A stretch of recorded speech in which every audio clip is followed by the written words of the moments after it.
These papers bear the stamp of the RCM.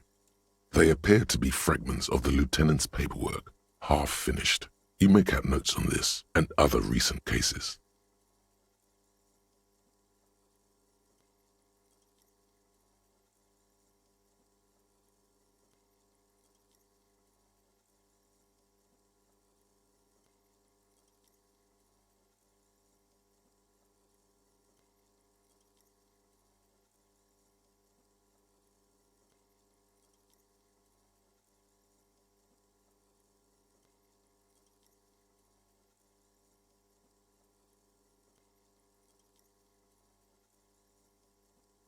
The child.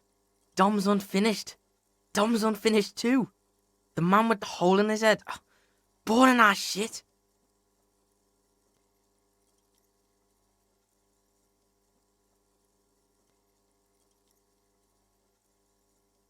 Ah, motorcycle emptiness. That's a cool case.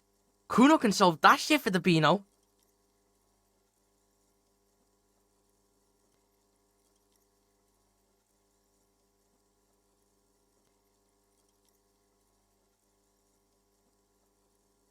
No one tells Kuno what to call something. But the Beano was alright in Kuno's book. Kuno's pig.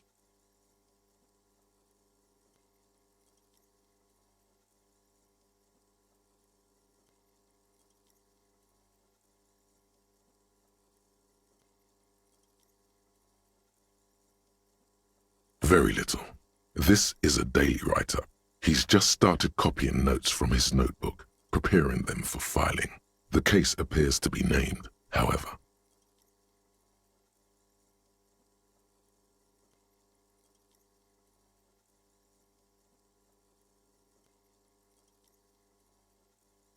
HDB 41 0803.1015.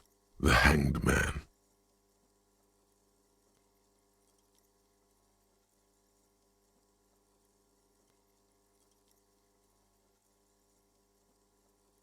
This year, you can see references to The Child, Dom's Unfinished, Dom's Unfinished 2, Motorcycle Emptiness, and The Man with the Hole in His Head. Half a dozen stolen property cases, titled Crossword Puzzles 2 to 2000.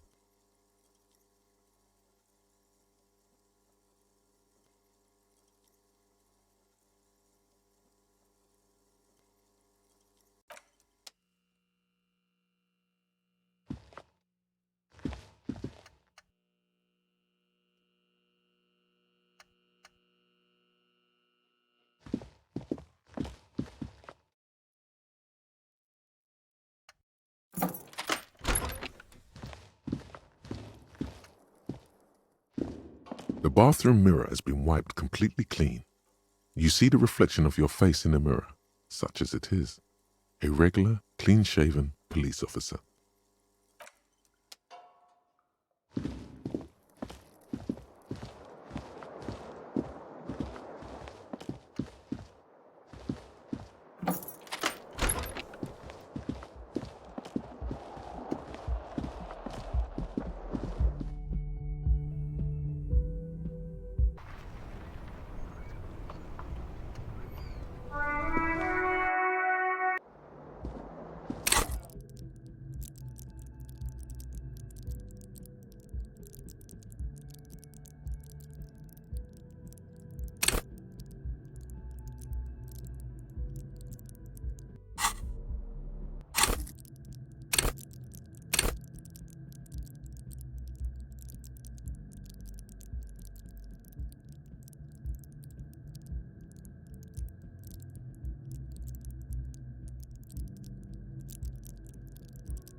talk to Kuno?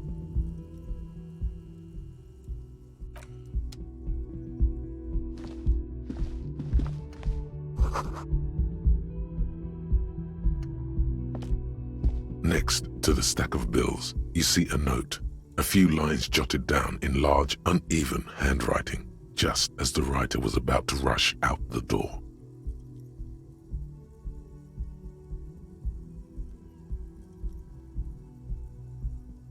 I'm sorry, I fucked everyone over. P.S. I didn't kill him. P.P.S. Gift upstairs. A gift, huh? That's fucking suspicious to Kuno.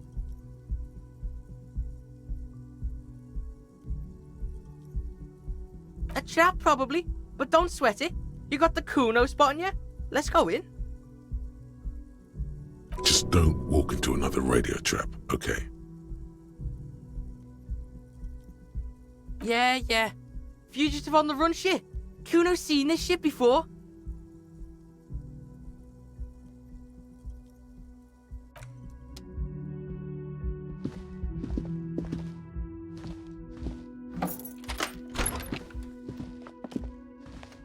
The medicine cabinet is empty. Not even a toothbrush. Pity.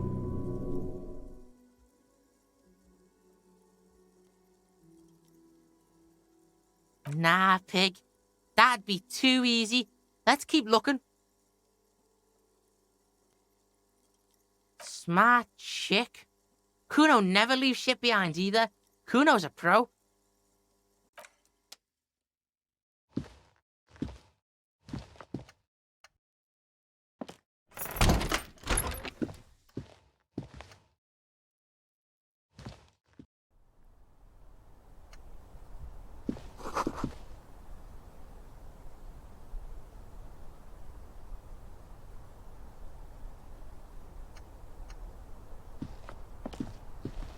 You see the same two neon-lit shapes, a man and a woman, only now a red thread bisects the room, pointing from the antenna outside to the cupboard on the wall.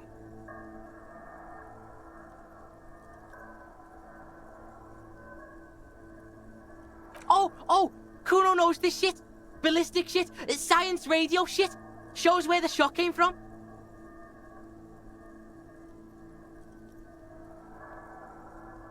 A ray of backward motion explodes from his mouth to the roof outside, A prime, to then widen into a radius of locations in Martinez, B prime, B double prime, and B triple prime.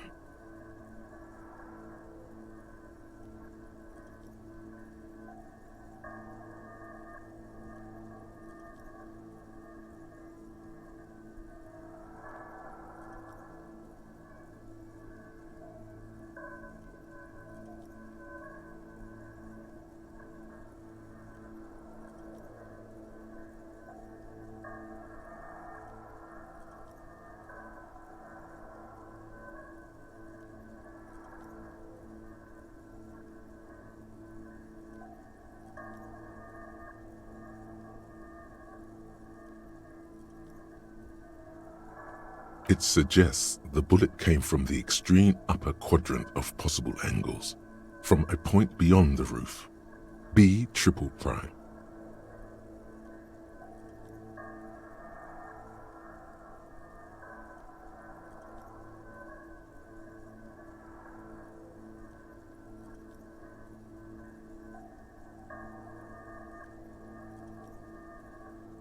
The island in the bay.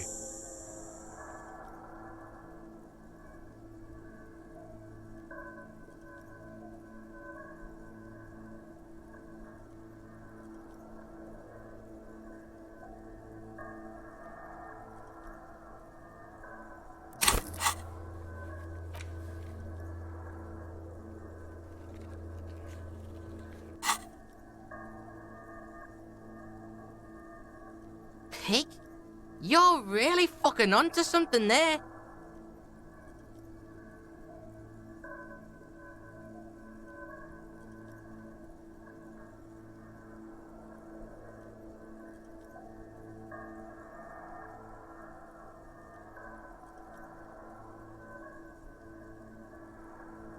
pig?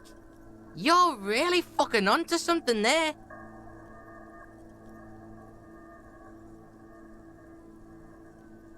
Yeah, Kuno's seen that shit. Crazy shit.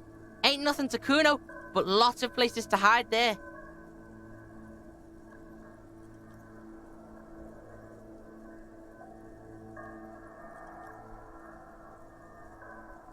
Kuno's got no fucking clue. You need to pig this shit, cop style.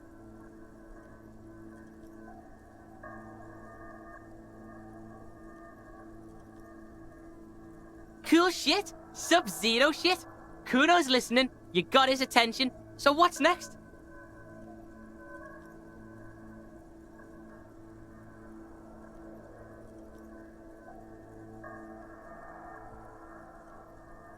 The wind blows in from the open window. The boy squints, looking into the cold distance across the water. There, across the grey water, amidst crumbling concrete, a birch tree, the ruins of a flat tower, remember?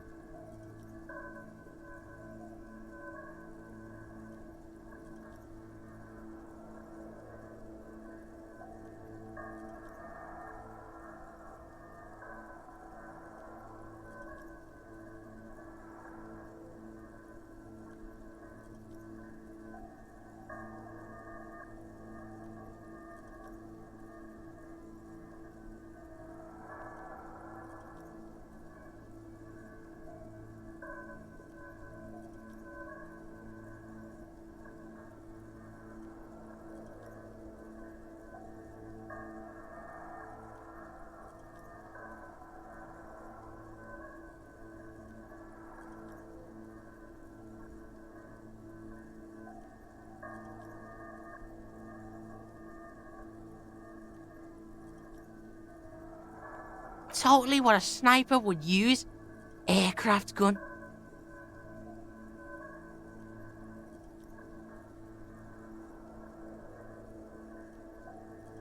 Yeah, why fucking not? Just one question though.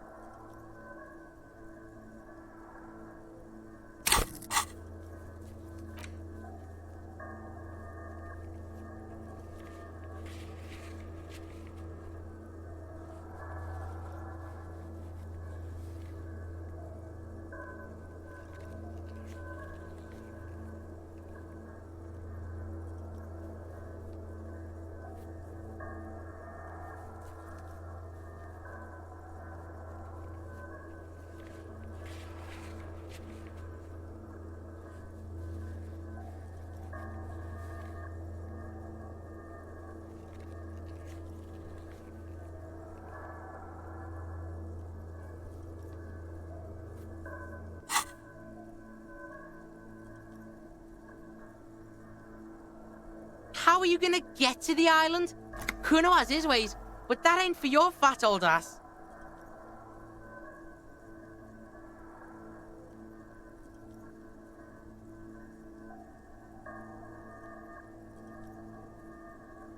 There's this lady in the village. She... yeah, there are boats there. You go, do shit there. You'll get one on the coast.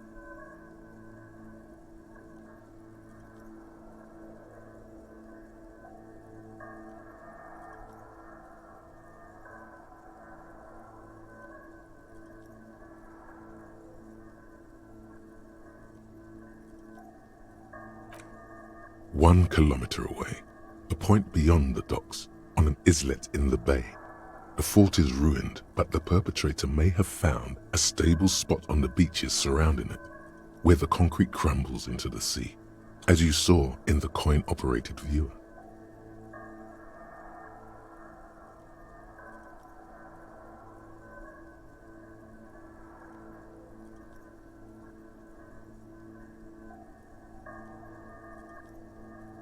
The shot would have been a small miracle, 5% likelihood.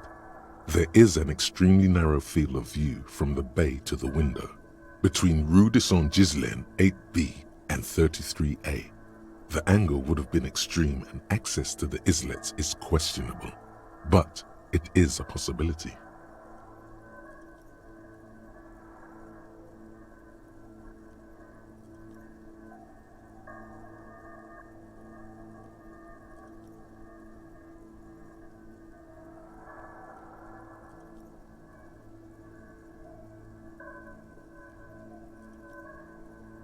Then there's the thread the witness left.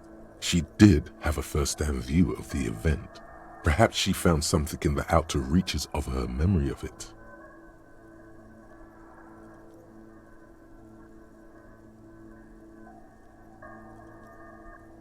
It suggests the bullet came from the extreme upper quadrant of possible angles, from a point beyond the island in the bay.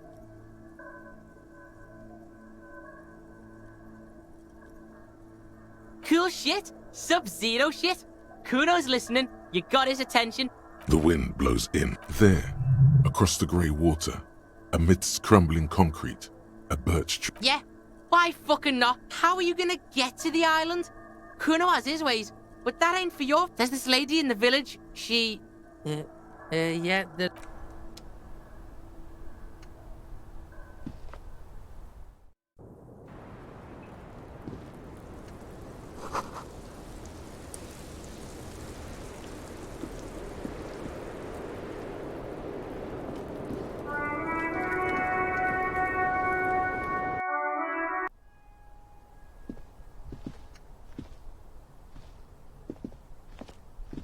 You clearly see footprints in the downy carpet of dust covering the workshop floor.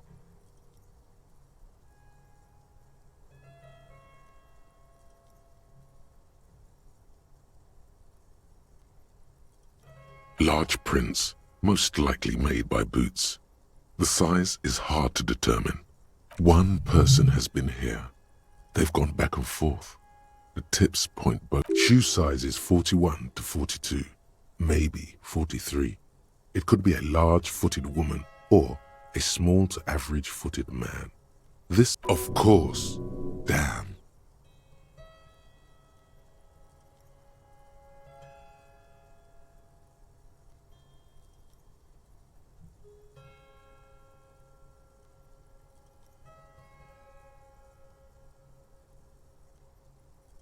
The footprints go up the length of the room and back down. That is all they do. The footprints do not speak. They simply exist here, a product of the dust, just as the footprints are still there.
Oh, you're up.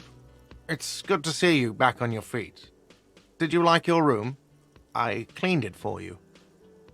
Fucking cleaned it. What a dick, dancing around in his maid uniform.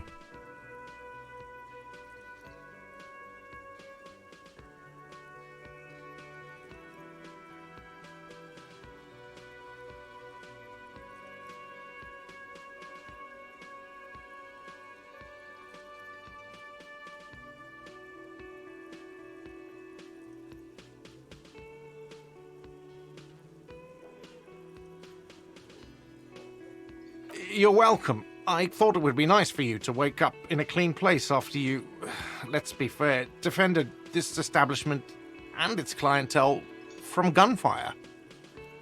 I give credit where credit is due, and that, sir, was a nice shot.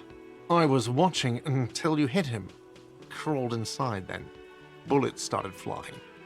Anyway, I hope at least your partner is recovering quickly. Also, you're staying here for free now. That's right, this establishment supports cops. The stay is free, the drinks are not. Just felt I needed to specify that.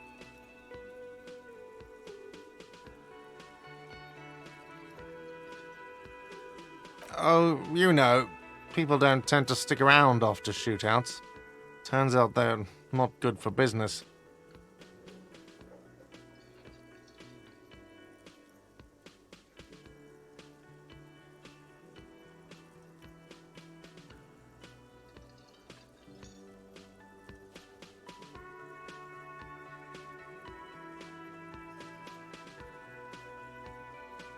Ah, them. Nice people, but no. Lena said they were going back to Jamrock. I saw them pass by outside. This was before the fight started. I'm glad she got out of here before all that. Bullets flying and stuff. People inside were quite terrified, you know. I had to take action and step outside too.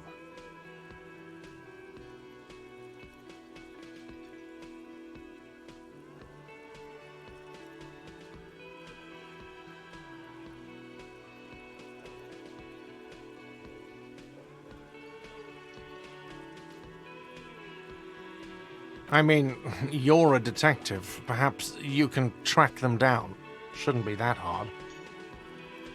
Yeah, Kuno doesn't know what the fuck this is about, but you should chill down, pig. You'll get this Lena fuck on false charges. You'll see her again one day. You know it. Things went like they did for a reason. Oh, fine, hero cop.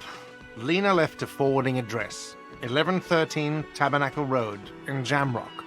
If you see them again, do give them my best.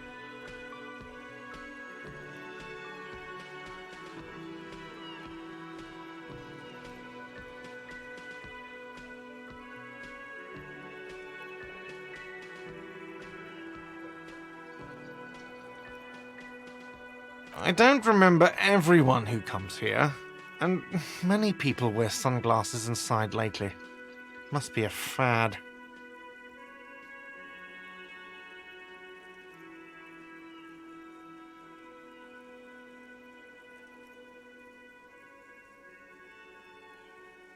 Yeah, I was. Yeah. That's because I'm a badass.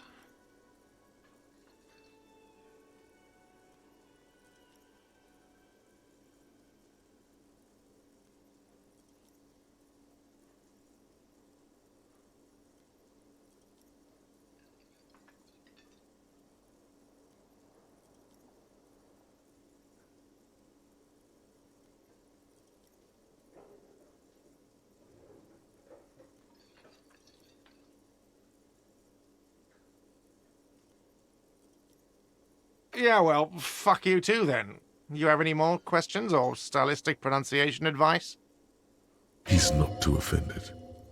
The experience has changed something in him. No problem. They'll come back. They always do.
Hi again, gendarme.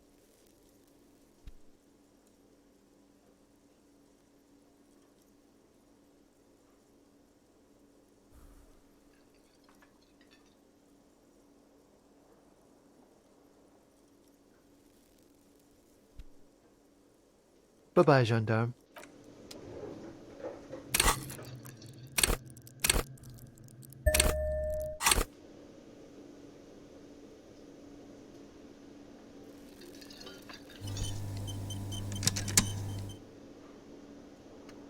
Hi again, gendarme.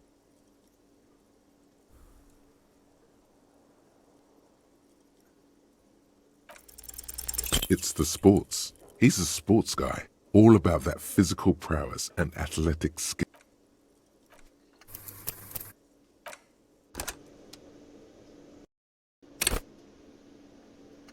Hi again, gendarme.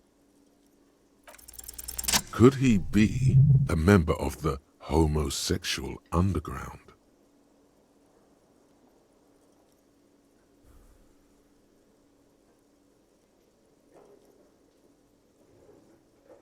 Yes, this man is definitely one of the homos. I've seen them homos with my own eyes. This sexual thing seems interesting. Ask around. Become involved. Just pointing it out. We're not talking about some kind of cult with members here. You made it up.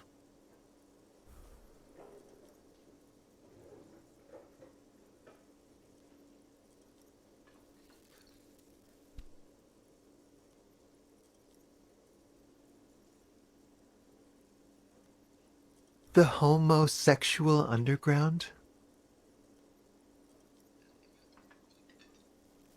Why, yes, I am, officer. Why?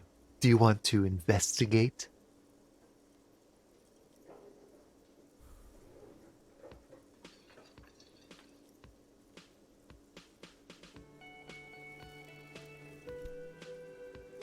Oh, it's a pleasure group. A Sub Rosa pleasure group congregating in cellars under the cover of night. Saturday night. Sometimes even Friday night.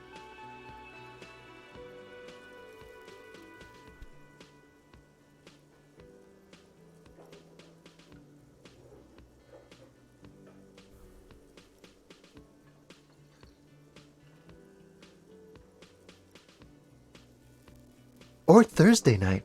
Sometimes the congregating doesn't even end. It carries on into our daily life.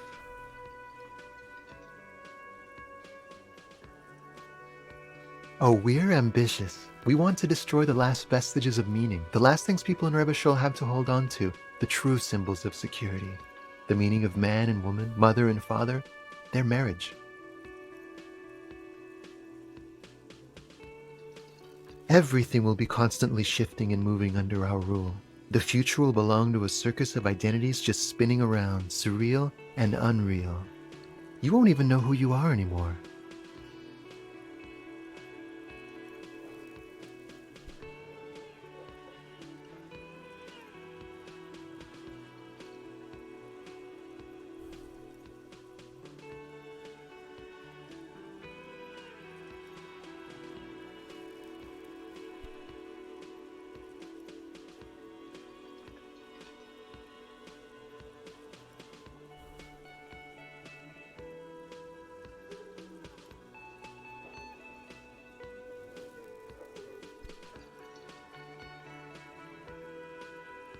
But do you also like the razzle-dazzle of gold? Do you like parties and discos and having fun under the vibrant lights of Saturday night? Because instead of the traditional family unit, we're going to have all this razzmatazz. And mysteries, of course, too. Mysteries of sexual nature, very esoteric. And disco music and drugs.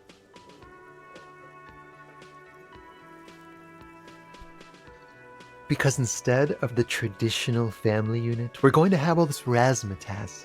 And mysteries, of course, too. Mysteries of sexual nature, very esoteric. And disco music and drugs.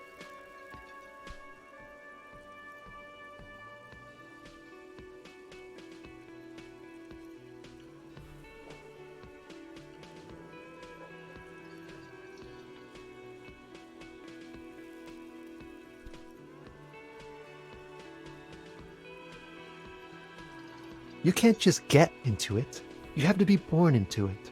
One is either already in the homosexual movement or forever excluded from it.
Beautiful.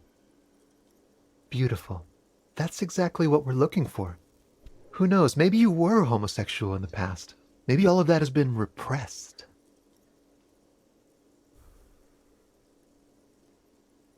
I have to say that you do look like someone who might be part of the underground. You have that very distinctive, I can't understand what's going on here look.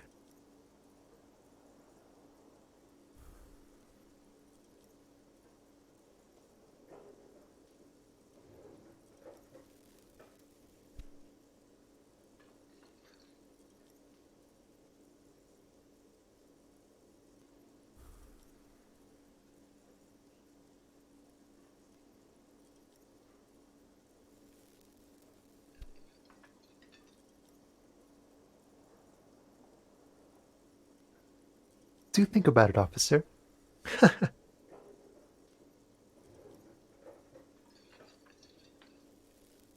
Absolutely wonderful.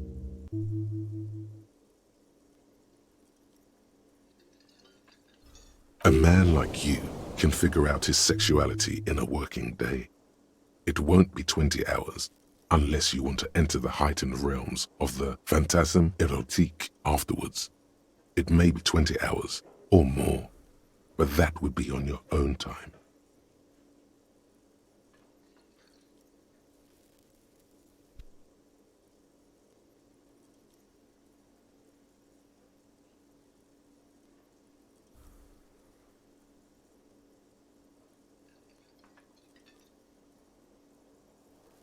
Bye-bye, gendarme.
Seeing you approach, the bruised man raises his bear in welcome. Careful. Looks like we got a situation here.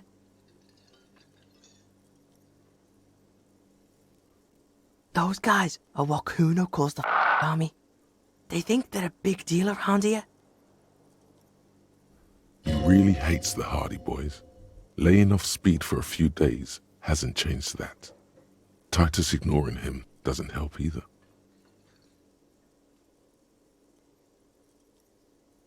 Crazy motherfuckers.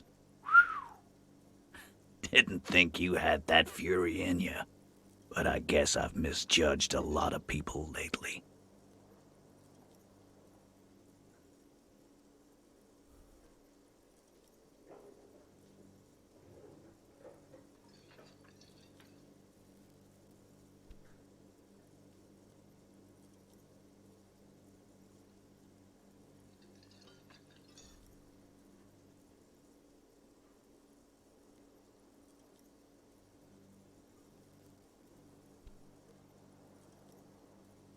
That was one hell of a shot. Hell of a shot. The fucks did not expect that.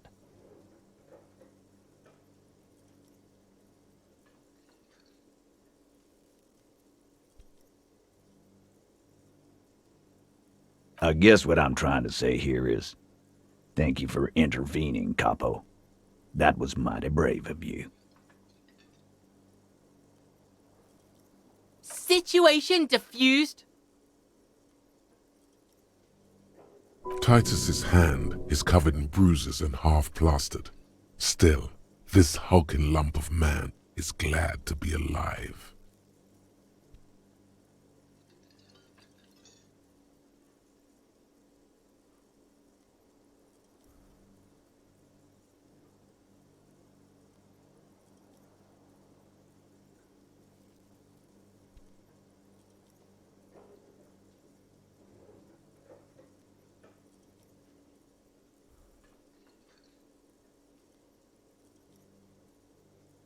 Well, cheers anyway, Copper.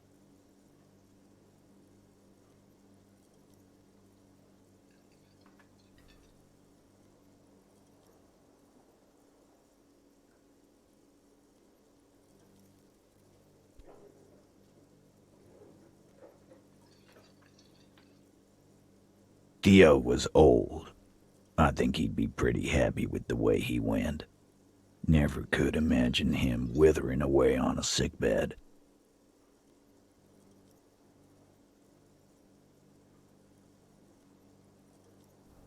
But Angus, he was just a stupid kid. Didn't realize the mess he'd gotten into. Trusted me. Still, the balls on that kid.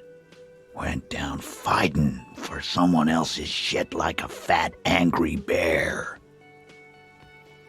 Here it comes. The last one is the worst one. He only deals with it by drinking copious amounts of 8% beer. An honest tactic, and effective. And Glenn was my friend. Best I've ever had. I'd love that crazy homo like my own brother. We're all fucked without him. But what do? This job is shit.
Dennis, you saw him run. He's a mean little shit and I never trusted him. He'd better run real fast now. Real fast. Titus makes no attempt to hide his disgust. Grief-stricken anger boils in him.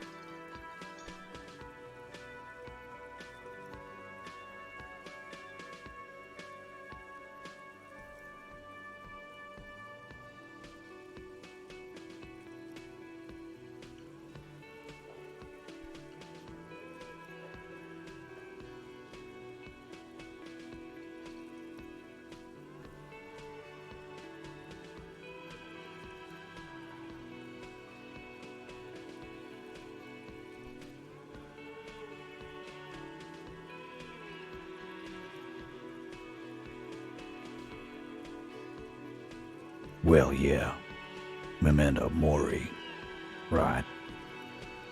Memento mori, or remember that you must die, is a slogan various religious orders have thrown around since the dawn of mankind to emphasize the vanity of earthly life and the transient nature of all earthly pursuits. In essence, it means one should live virtuously in this life to live better in the afterlife.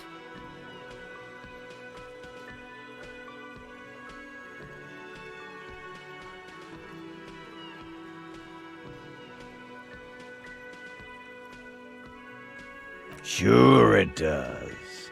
Live every day like it's your last, 'cause you might be dead tomorrow. First, we're gonna find Dennis. I'm going to find Dennis. I'm going to find him, and then I'm going to kill him.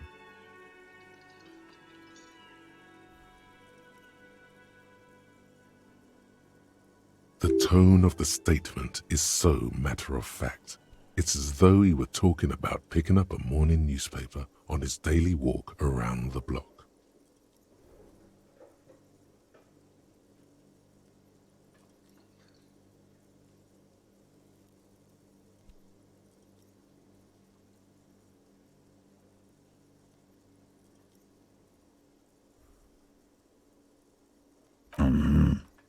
We're hunting that rat down. Let it be known what happens to cowards. And then...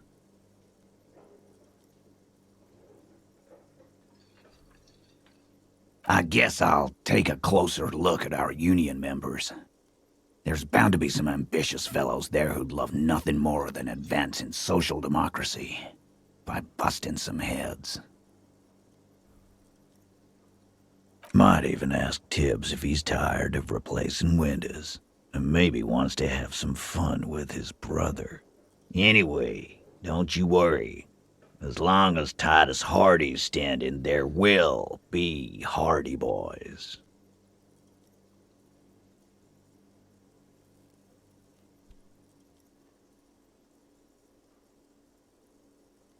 Don't know? Don't care. I'll be glad if I never see that fucking woman again.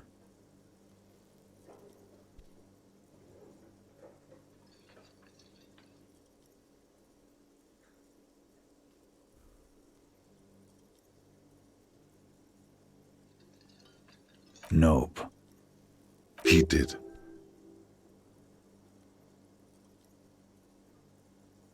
He nods and takes another sip of whiskey. Judging by the sight of you, I'd suggest crawling into bed with a bottle of whiskey in one hand and a big tit in the other.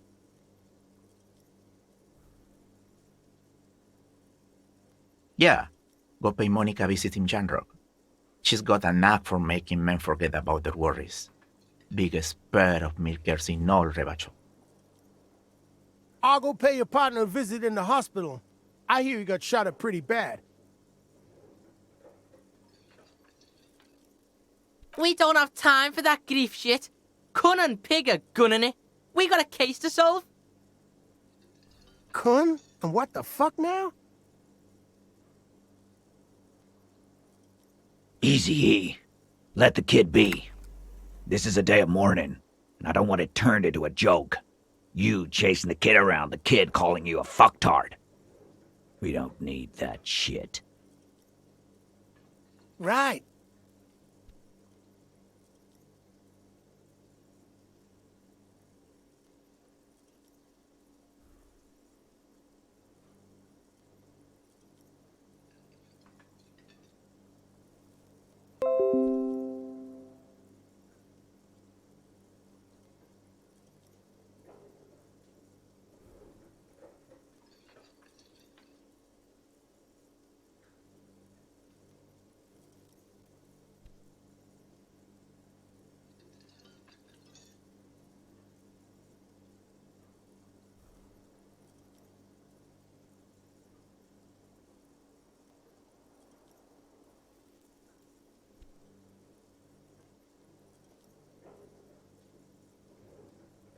Kuno keeps silent, too.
You look after yourself now, Copper.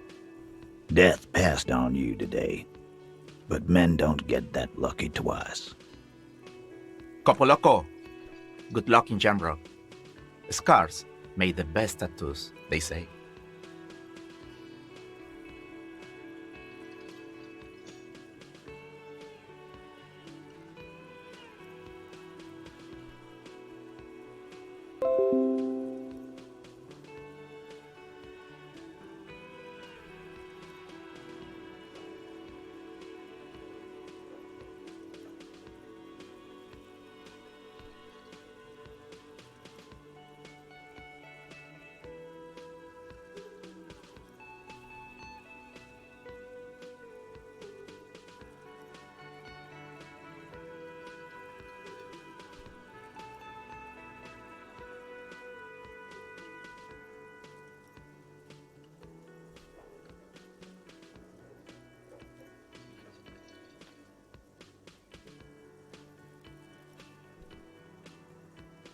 Thanks for getting involved, man.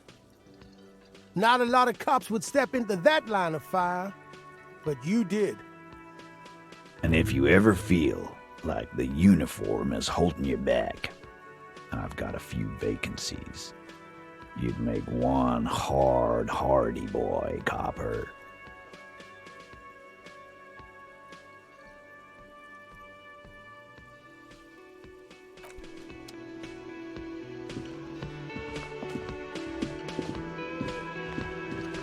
Kuno's gonna scram now. Can't be seen with pigs. Can't shit on Kuno's good name.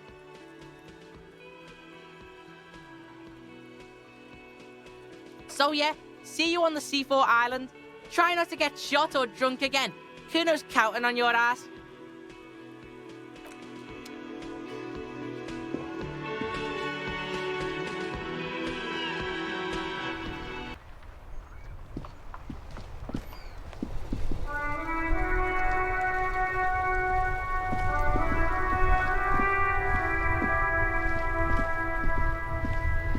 The graffito has been painted over the traces of the fight that took place here. It smells of blood and heavy fuel oil.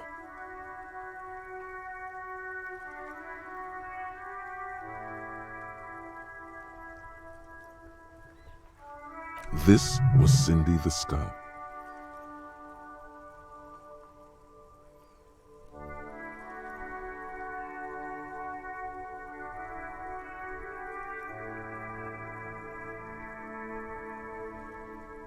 The red-dyed fuel oil glistens. This was painted very recently. And blood, some of it may even be yours. Looks like a giant mop was used to turn it into lettering.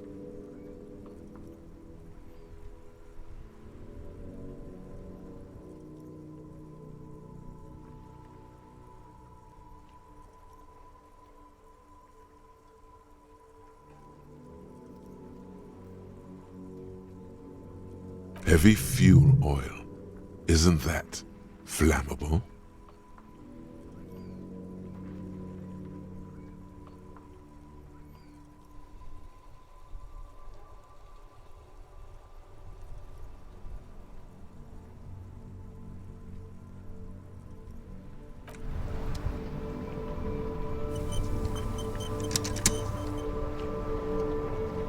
The graffito has been painted over. This was Cindy the Skull. The fuel oil catches fire immediately with an ominous hiss. A bright orange flash across the surface of the letters. Black smoke rises from the burning message.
Flames warm your face. Then, a gust of cold wind, and the fire falters. It's time to go to the island. Slowly, the flames subside, the fuel burning out. The air still smells of mazout and springtime.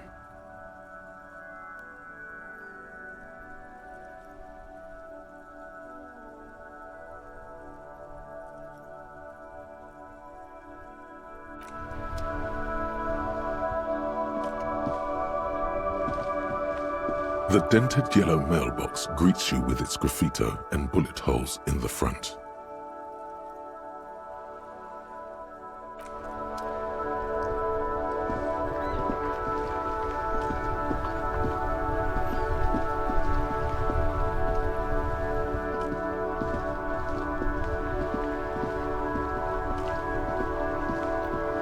Mon Dieu! You set it on fire! What kind of a policeman are you?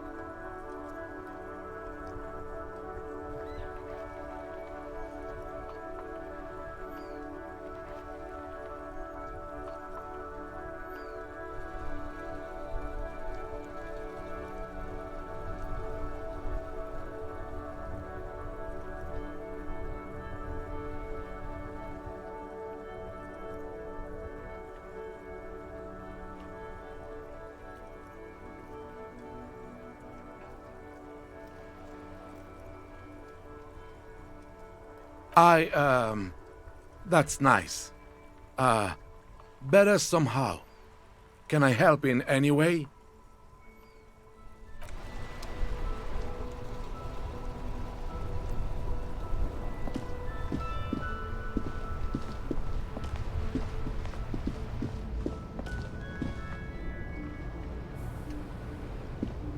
My man, you're alive. Almost. Kind of. Sort of alive?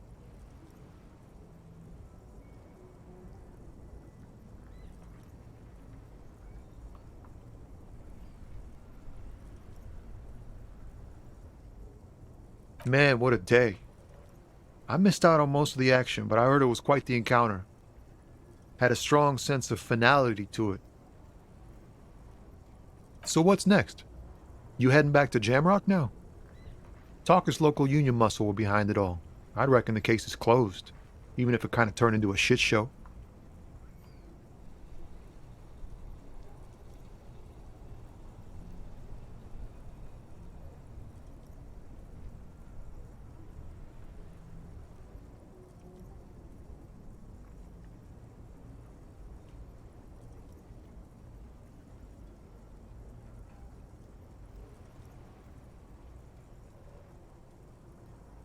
Hey, that's just what I heard.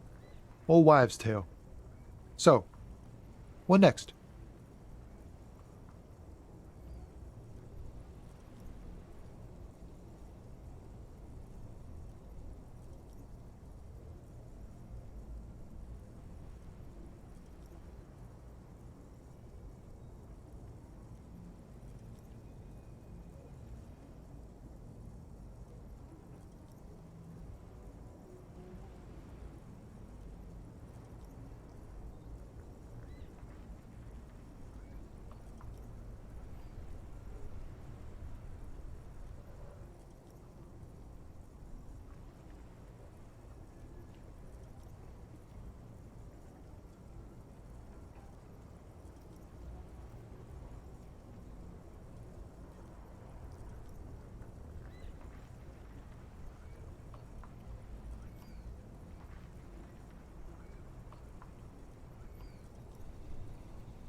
Good luck with that, my man. Ain't easy being you, but hey, you're still breathing, right?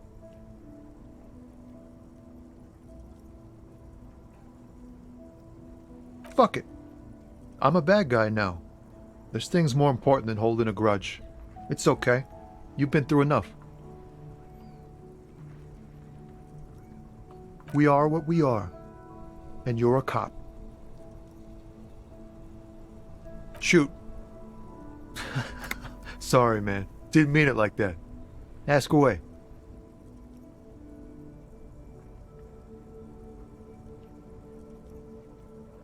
Okay.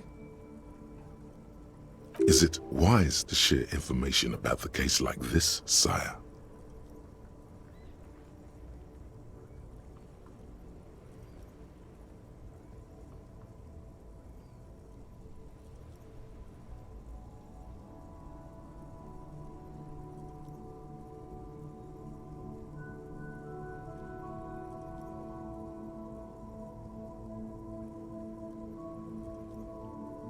Woof.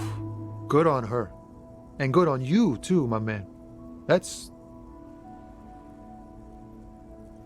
merciful.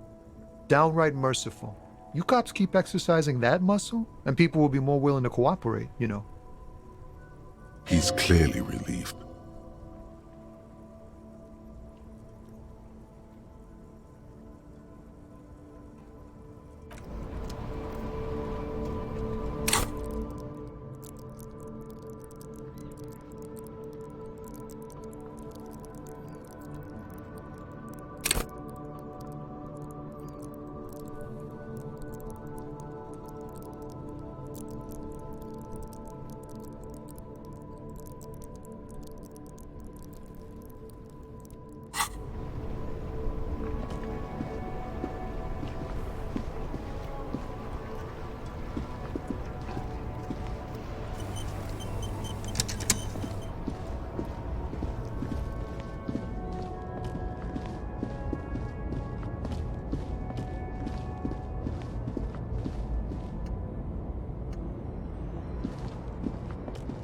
A lorry abandoned by its owner, stuck in the interminable traffic.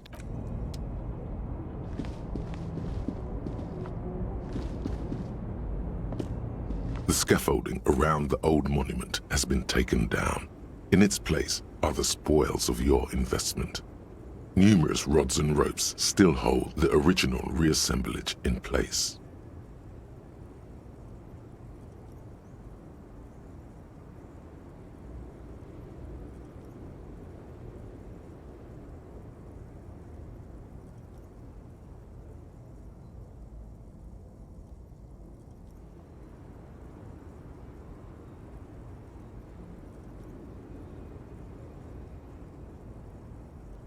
Petal reefs cluster the monument in gloves of color. Nectar scents the air and calls attention to the blossom. Atop it all sits a figure, veiled and black, sorrowful due to an unknown loss.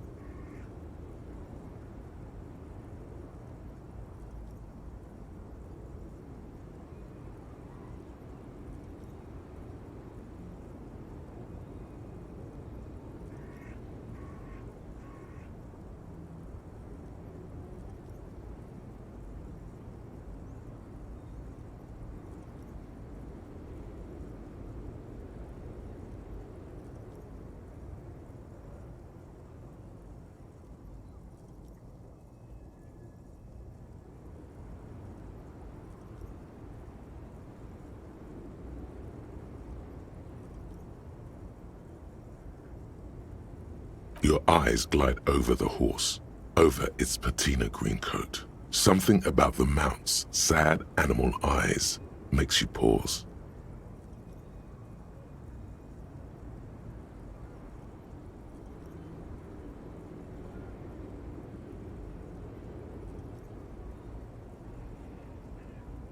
The thought rings hollow in your silent mind.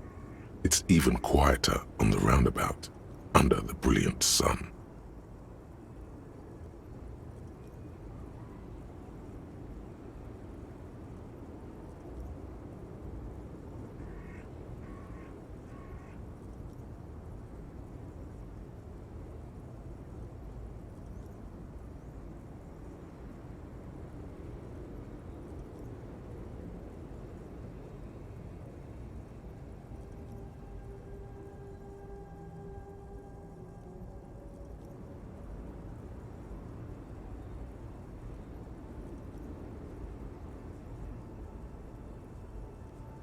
Sav is here, watching the little fiasco of the horseback monument.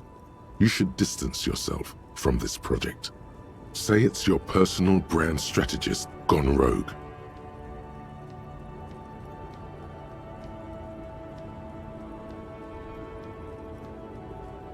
Gone rogue? No. Idiot Doom Spiral has finally achieved something remarkable.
Beauty doesn't cut it.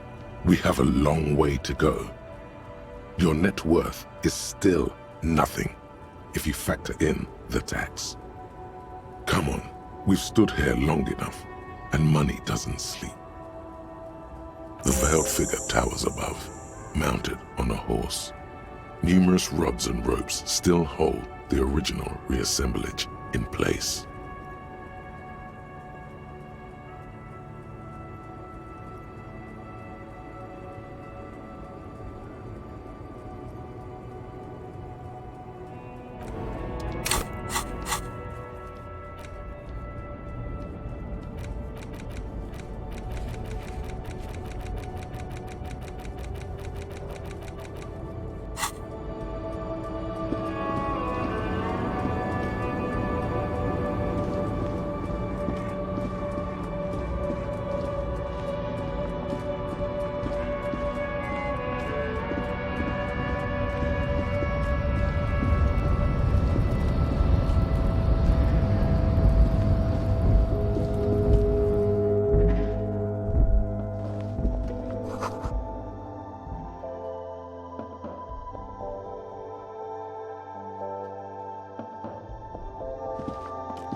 You see several packaged raincoats fill a low shelf beneath a display of croissants and juice bottles. The raincoats are transparent, except for the big fritta.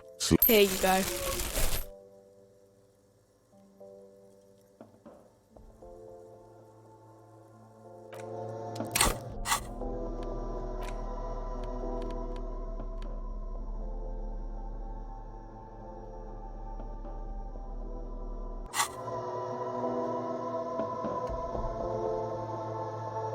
A small cabinet on the wall is filled with various medicine bottles, nasal sprays, and blister packs. They all bear the Okay, here. I hope Saint Baptiste makes you feel better or something.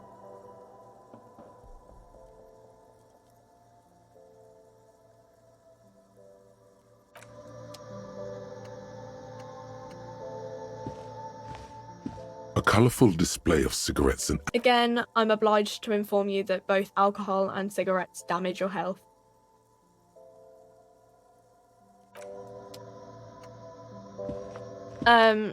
Is this about the questions again? Because I don't really know anything.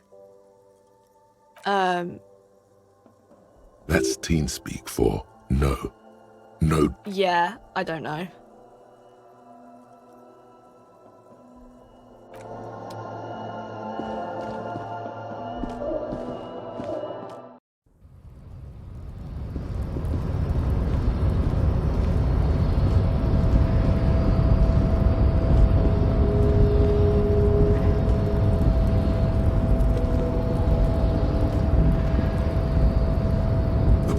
Stares at you with respect, then gestures towards the trickles of blood adorning your clothes.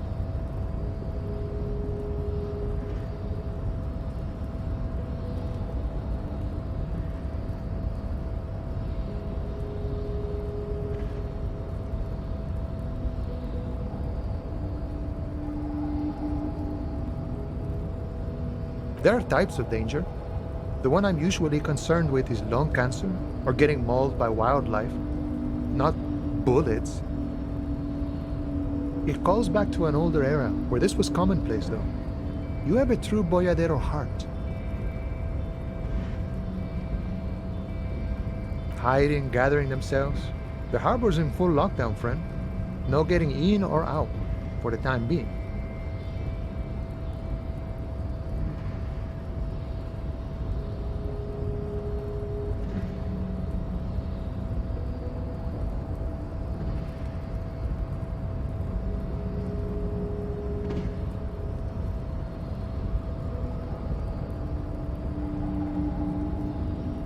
No, man. Not today. Today is war. He says it matter-of-factly, like it's no big deal. Time will tell. I'll tell Everett you dropped by. I'm sure he'll be glad.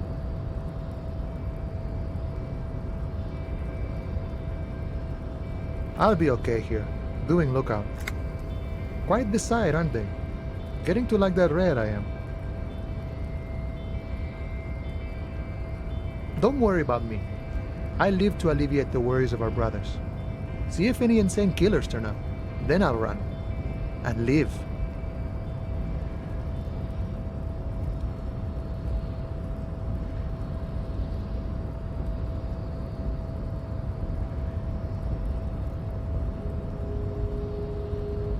You know it, friend.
This coin-operated viewer is facing south. It has given up all its secrets. There seems to be a sunken sea fort on the islet in the bay.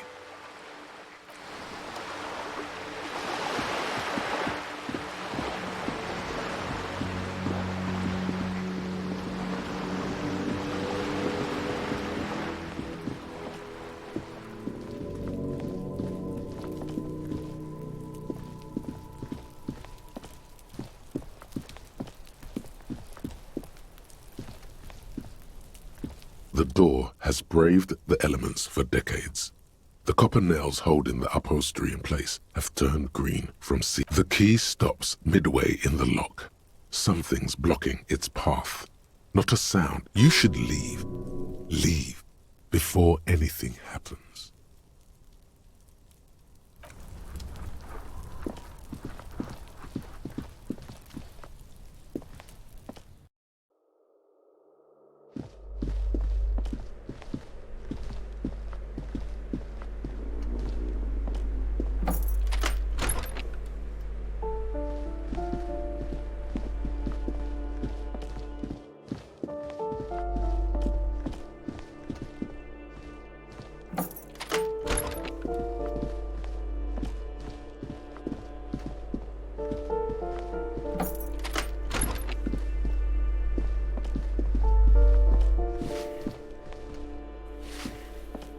Give me a moment.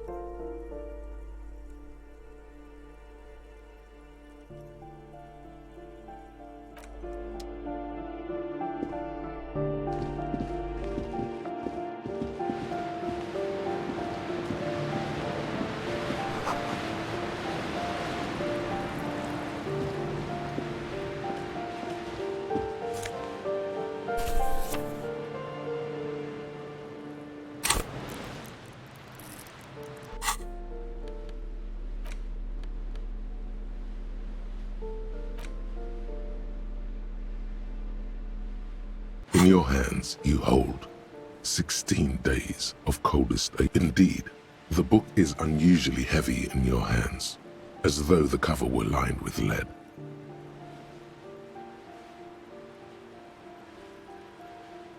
You flip through the book. The pages are thinner than you realized, and the type quite small and tightly set. It's nearly 600 pages long. Real art is dense and difficult. If it didn't feel like you had to wrestle a suicidal bear to get through it, You weren't really reading.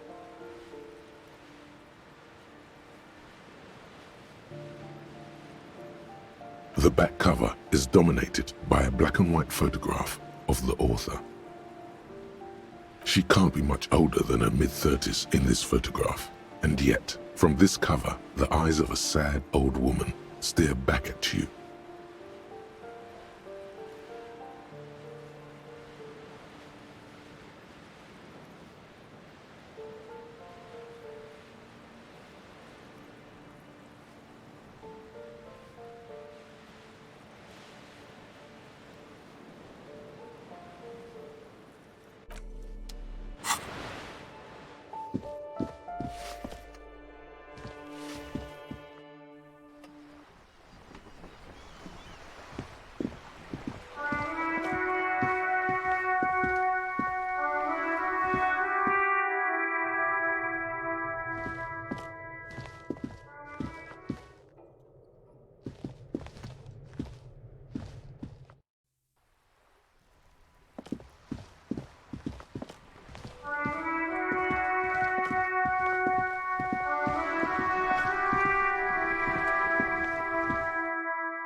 Give me a moment.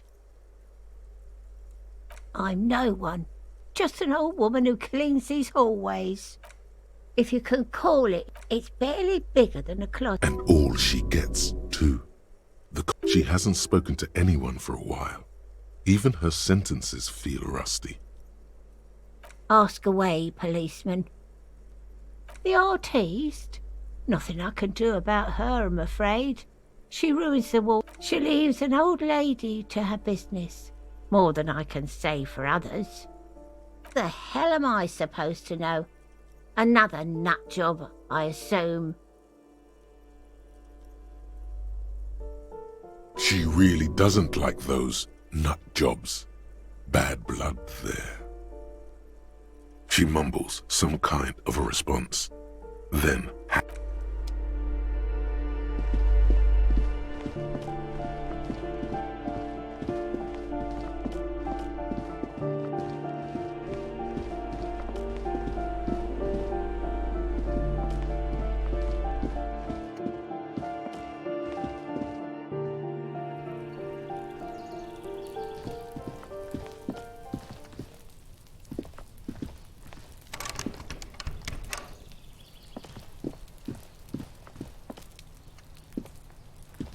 this door is made of metal and appears to be reinforced. No one answers. No one answers. No one answers.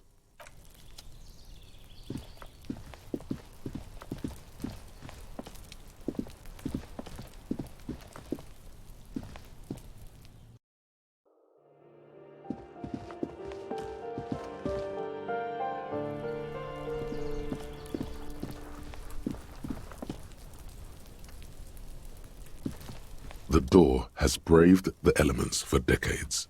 The copper nails hold in the upholstery, not a sound. The silence is eerie. The key stops midway in. You should leave. Leave before anything happens.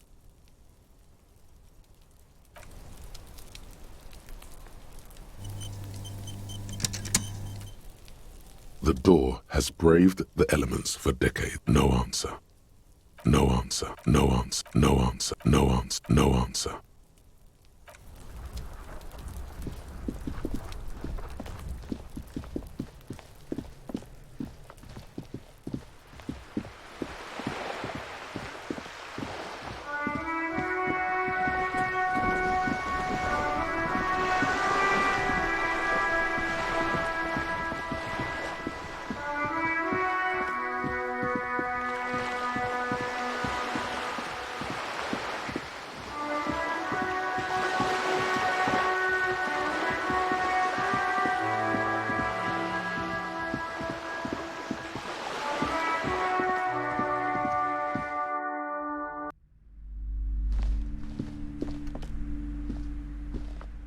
Oh my god! Things have gotten out of hand! I thought the psychic stuff was bad, but the crime! It's even worse!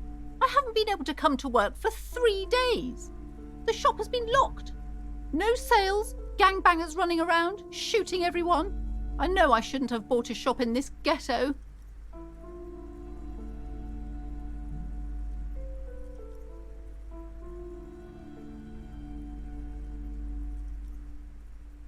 Oh my God, even the police can't take care of all this. Just look at you. You're a wreck.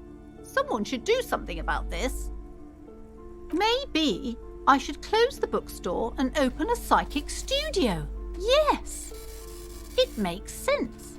Crime is the 6th element, you see. The darkest element.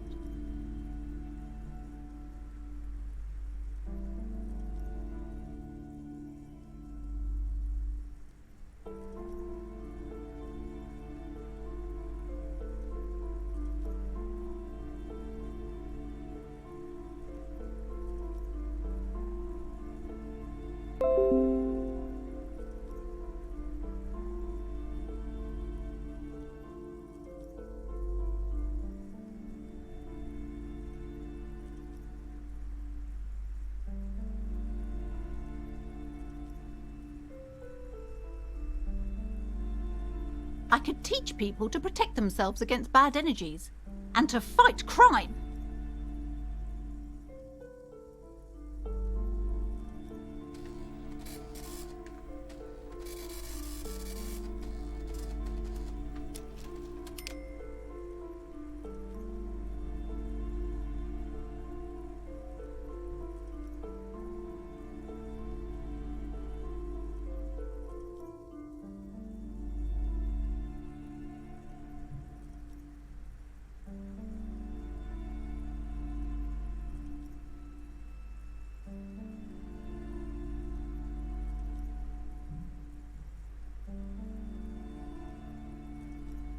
Exactly. It's a brilliant idea. Thank you, officer. I'm going to start drawing up business plans right away. In the meantime, do buy the books. As many as you can. They won't be here for much longer. Is there anything else I can help you with?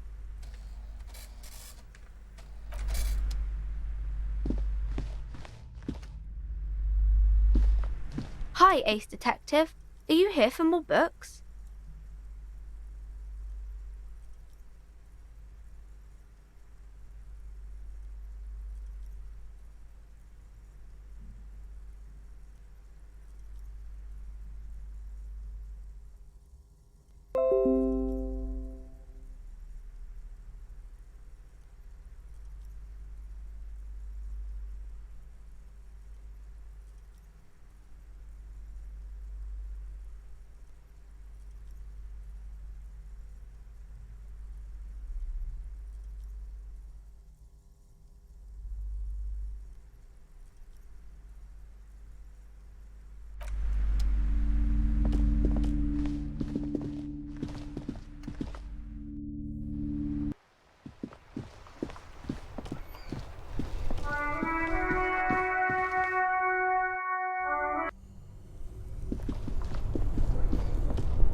Oh, it's you again. Are you looking for a dye?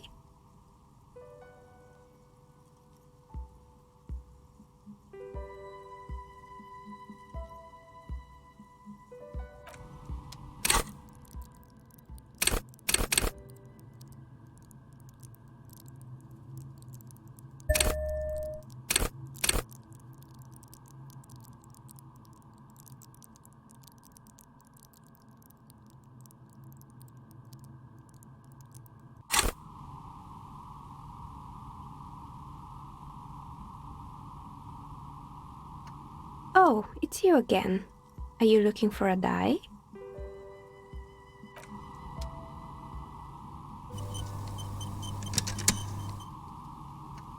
Oh, it's you again.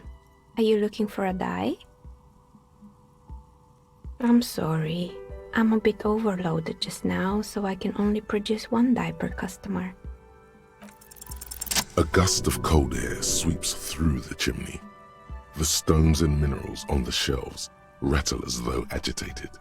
For a moment, it almost feels as though you're outside the building, exposed to the atmosphere.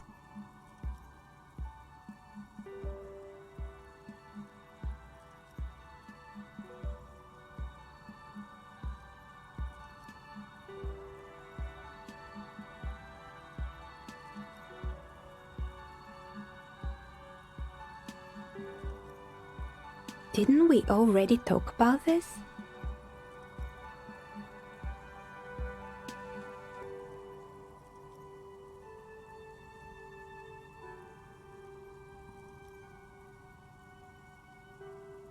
What are you talking about? My address is exactly the same. Rue de Saint-Guilain 10. No, the old coal plant that used to be here was subsumed into the new venture. Its ruins swallowed up, yet it has a different address in the heart of the city.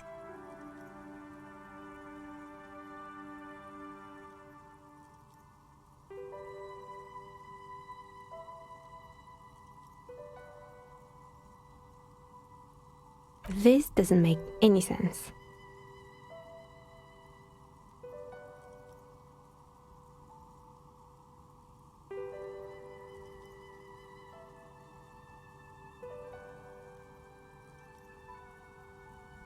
Are you saying my business was spared because of a technicality?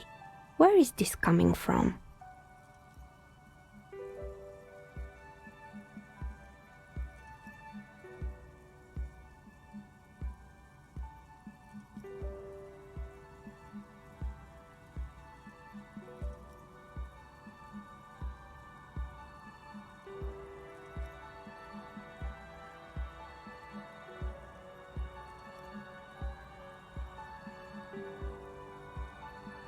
And what?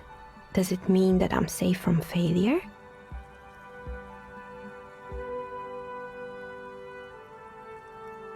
She starts laughing, her fingers trying to rub away the exhaustion from her face.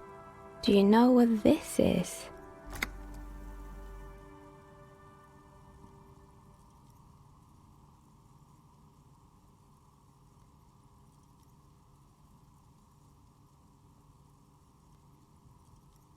It's a mourning ring. I made this when my first company failed. It was a small jewelry shop right here in the East Delta Commerce Center, built with the little I inherited from my parents.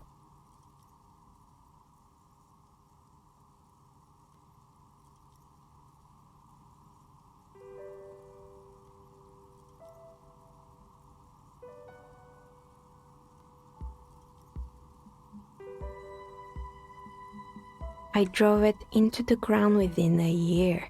I didn't have what you would call a viable business plan.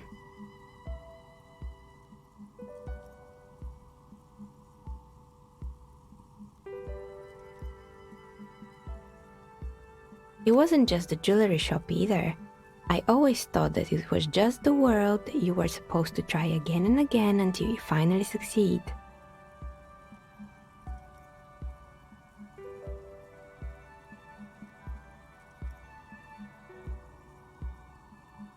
And now you're telling me what? That it was all because I didn't run my little shops and ventures from a dump inside an abandoned chimney?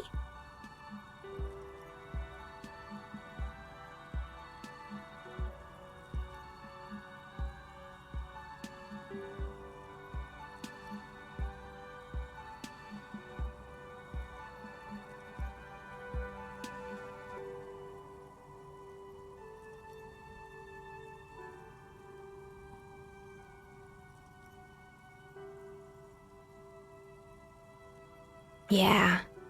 Or maybe it's the entire world that's cursed. It's such a precarious place.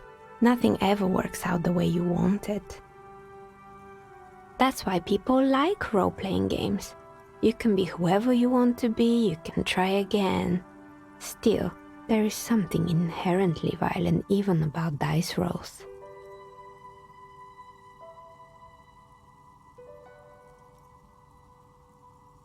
It's like every time you cast a die, something disappears. Some alternative ending or an entirely different world.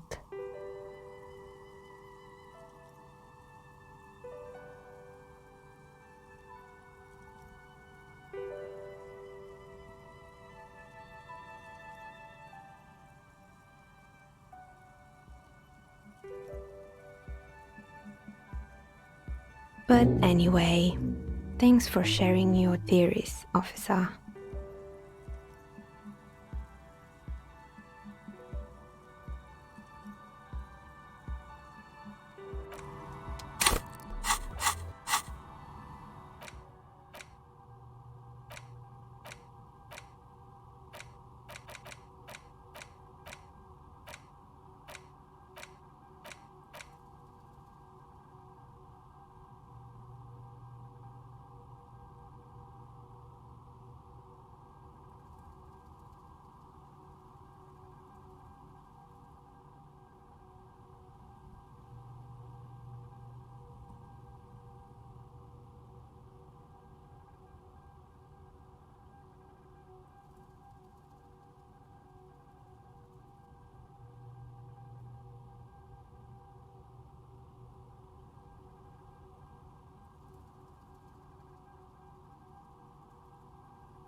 Cop limping down the street, bleeding from the shoulder, face bruised, looking like hell?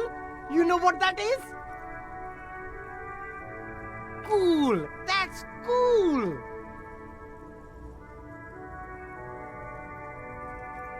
I only accept legal tender, officer. Unless that's code for something. In that case, I cannot accept that as payment, officer. I run everything above board here. Cash only.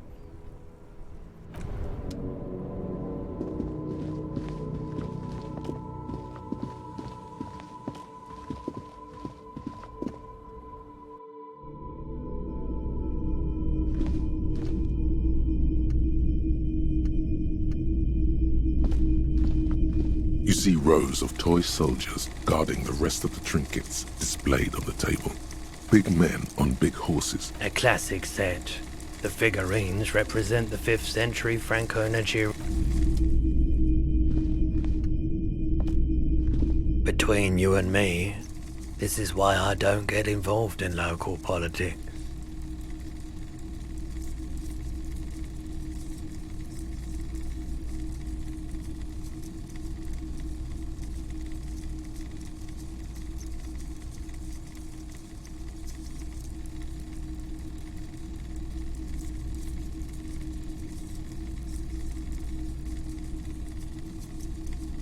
in its purest form. Now, what can I do for you?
Our tenant, the policeman.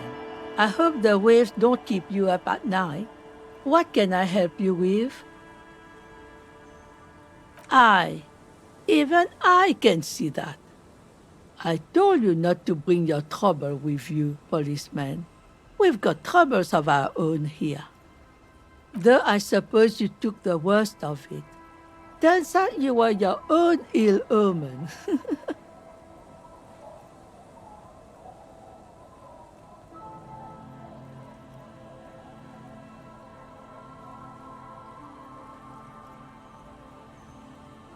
What do you expect? Police officers get put into dangerous situations all the time. Sometimes they get shot. It's a rough trade you're in.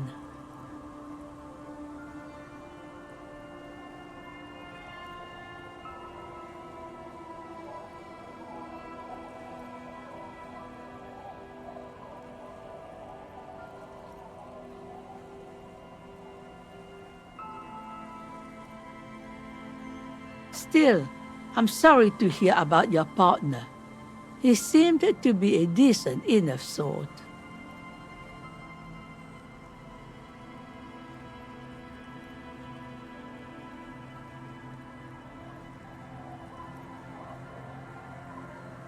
That's the best you can say about your partner?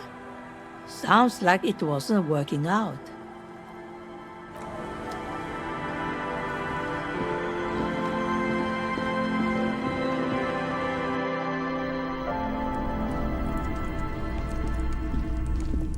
Hello, mister.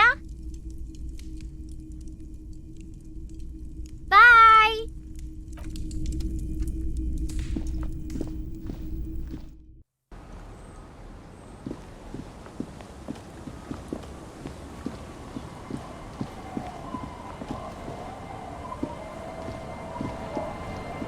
Officer, what happened? You're wounded. Why are you wounded? You look terrible. You're not limping. You're you.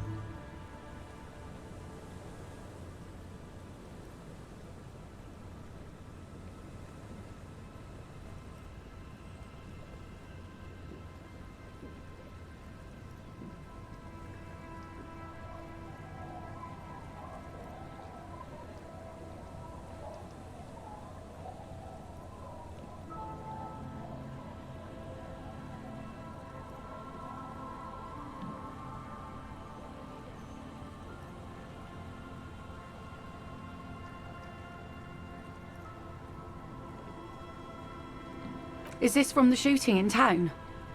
We heard gunshots. Not that we don't hear gunshots all the time, but they were closer than usual.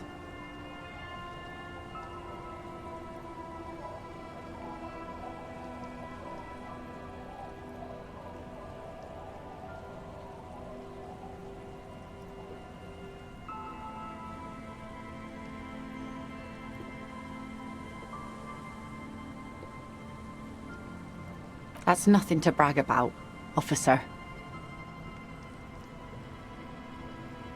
So you're a killer? That's good, I guess. Better than being dead.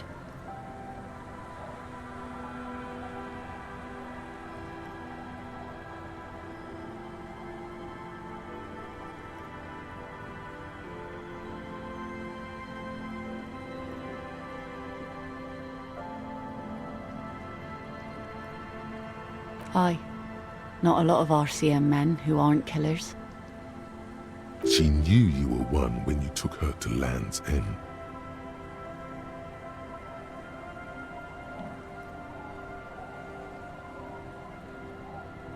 Of course. Can I help you with something?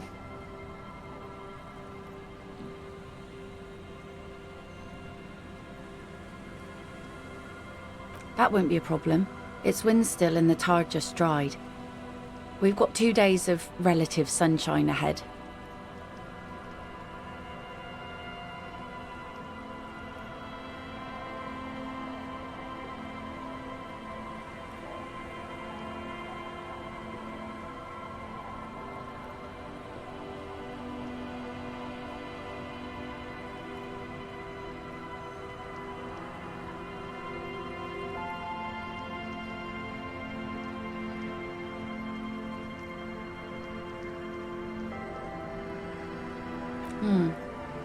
Used to be some kind of fortification there before the war. For the communards. An anti-aircraft gun, I think. Bombed to bits in the landing. I haven't been there myself. Always steered clear of it.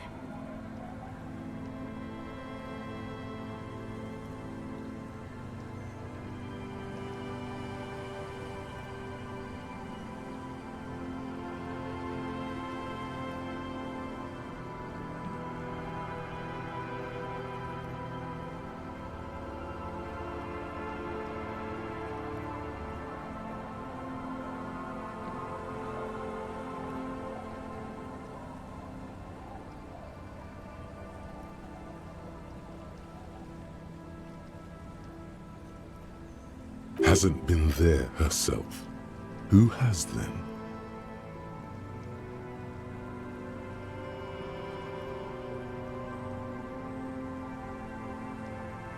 My husband used to drink there.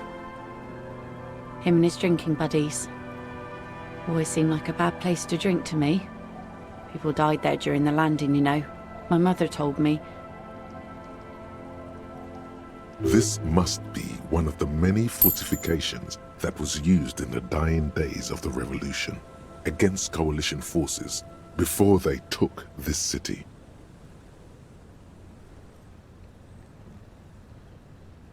The kids sometimes go there too.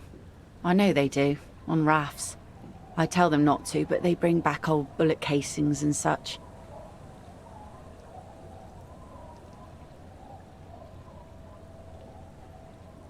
The twins. God forbid they bring the girl along on some rickety barge.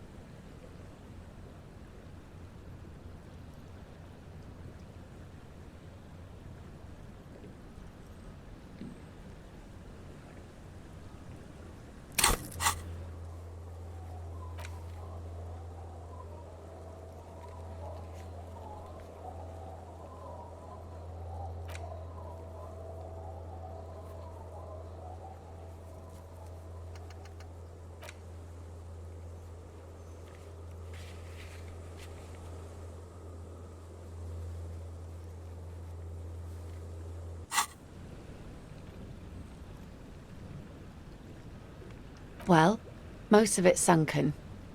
Underwater. That means concrete underwater. Cut your boat if you're not careful. Be sure to enter from the south side. Water's deep there.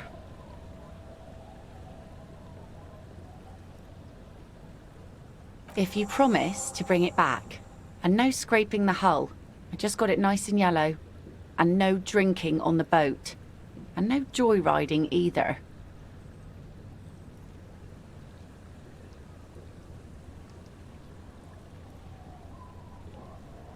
The crow's feet disappear from the corners of her eyes as she smiles at you.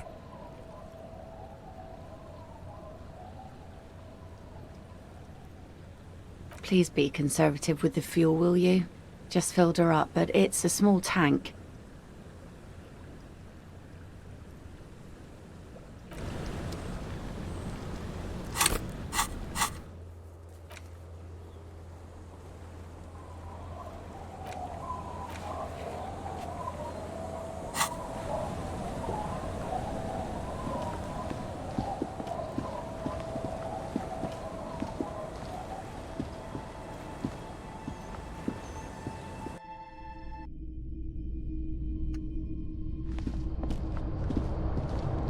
On the table, you see a bowl of water, a rough. An old mirror hangs on the wall.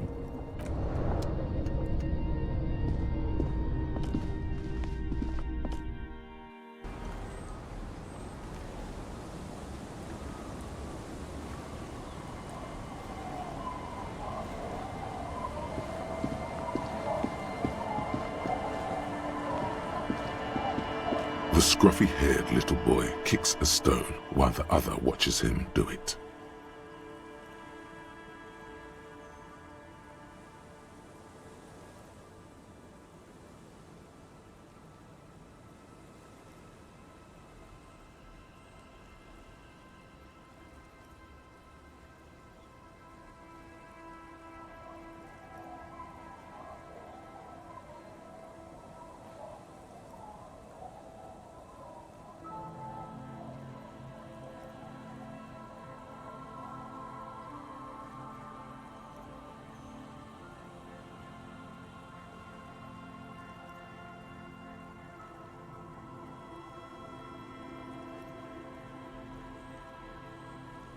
On that island?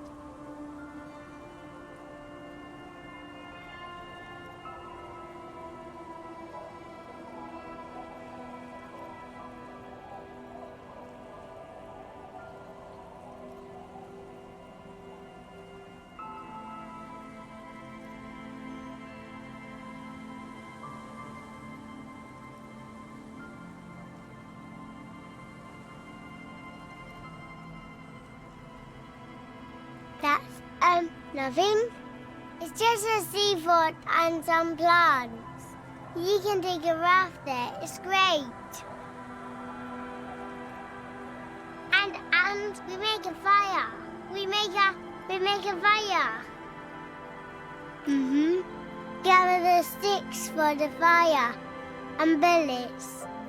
Or not real bullets, empty bullets. Bullet shells.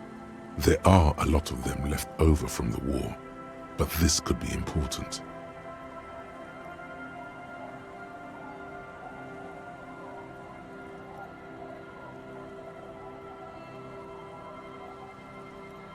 I don't know what these are. They're lights. The fire guy comes and asks us to put the fire out.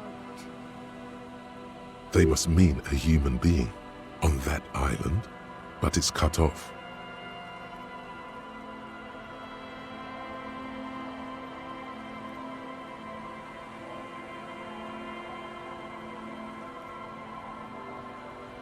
No. Yes.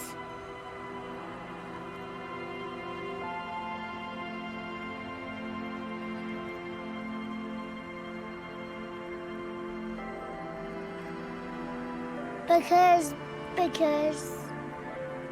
he asks to put the fire out.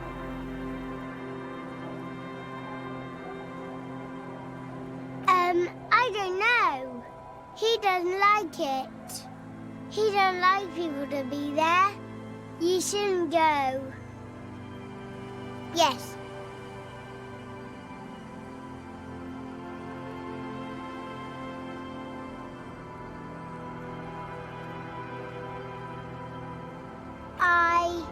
I don't know.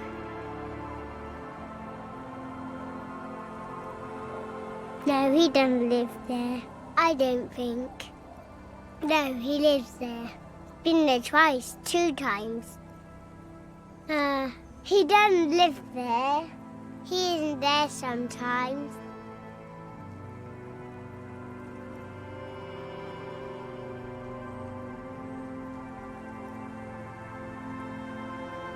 don't know.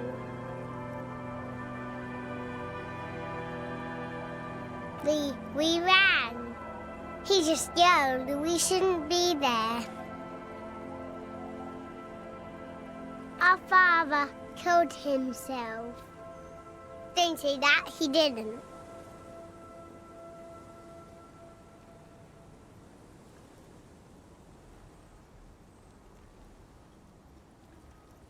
I don't know. Doesn't even have anything to do with this, you. Father isn't the fire guy. The two things are unconnected. Your question didn't make sense.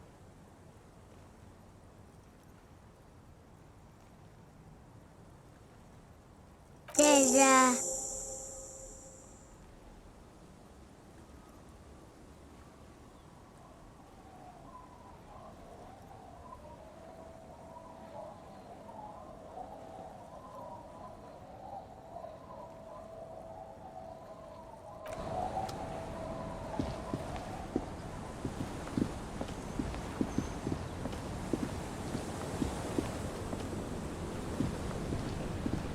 Be careful out there. Sea's calm as death, but still.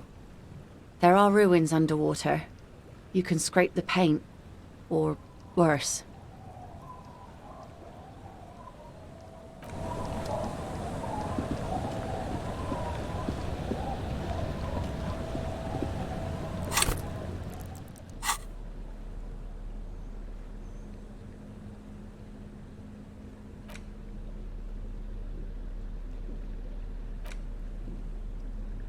You stare at the now familiar, in cold, detached prose. The author describes a scene from one of the Yugograd riots in the 20s.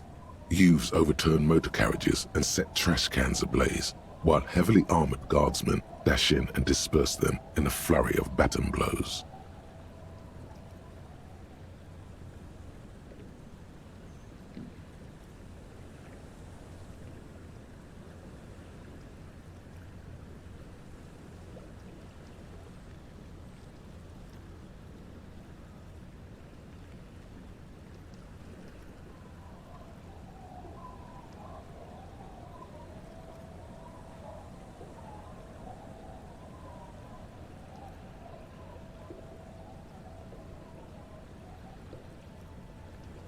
The Yugograd riots took place from 27 to 29. Fueled by ethnic unrest and the state's repressive tactics, these events are often seen as marking the end of a brief period of liberalization known as the Yugograd Spring. Like all such periods, it is frequently memorialized in art and literature. As ethnic tensions run wild, a pair of young lovers meet each other on the street. Somehow, in the middle of all the chaos, they manage to lock arms and look into each other's eyes.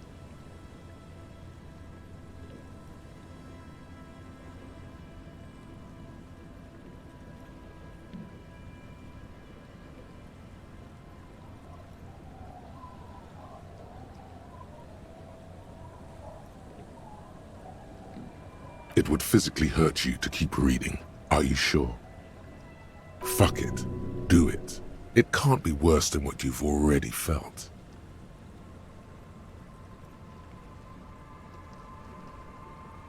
They go through a brief and somewhat awkward love affair. And in the end, they betray each other and succumb to the absurdity of Gradian life.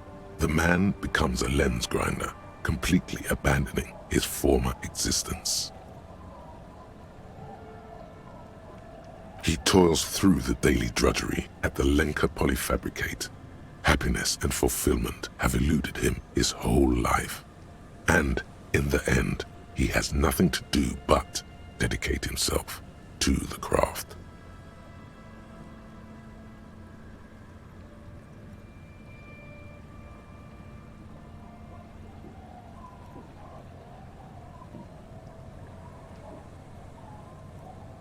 She spends the next several decades standing at a conveyor in a Sosnovo fish processing plant.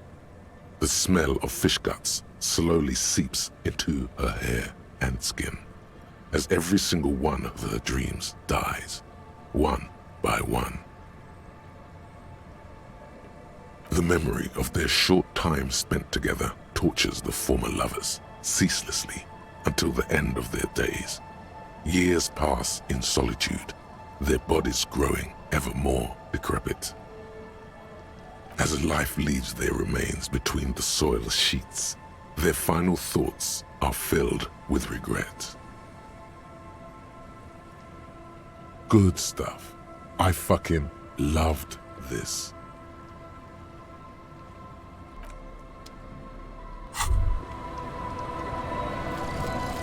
The Elysium Miracle. It's easy. You know the poem by heart because you were taught it at school. It is one of the Volta Dolmar mantras repeated on the voyage that lead to the discovery of the Elysian Isola.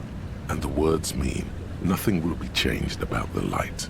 Colors like gray and brown, all printed on top of each other. I found a blank white spot. All the others looked up. What a beautiful day. What beautiful weather. But all I heard was the printing machine. What strange words to celebrate a new world.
A small cabinet on the wall is filled with various medicine bottles, nasal sprays, and blister packs. Okay, here. I hope Saint Baptiste makes you feel better or something.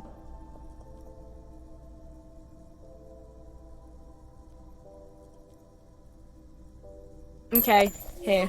I hope Saint Baptiste makes you feel better or something. Okay, here. I hope Saint Baptiste makes you feel better or something. Okay, here. I hope Saint Baptiste makes you feel better or something.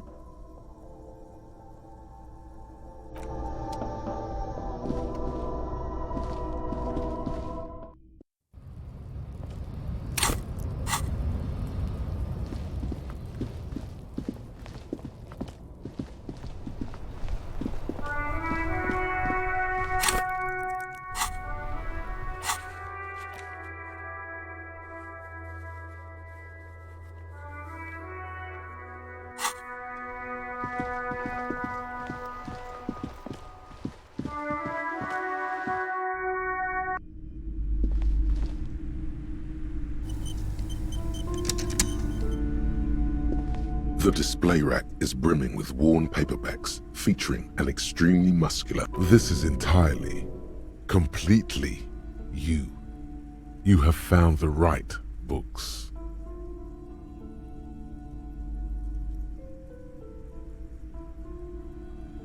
Oh yes, certainly. Another good sale.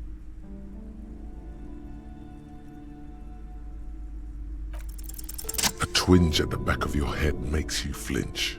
Your eye starts twitching.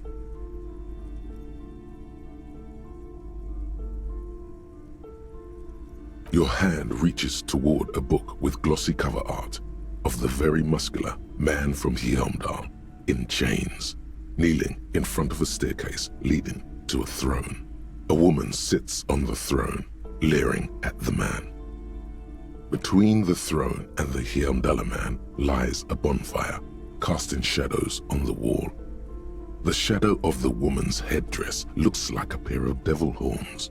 The title reads, Man from Hyamdal and the Devil Woman.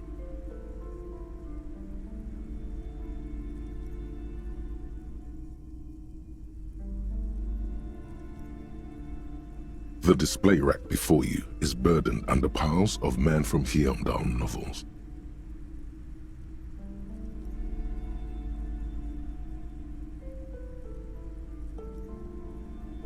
It is a bestseller for a reason.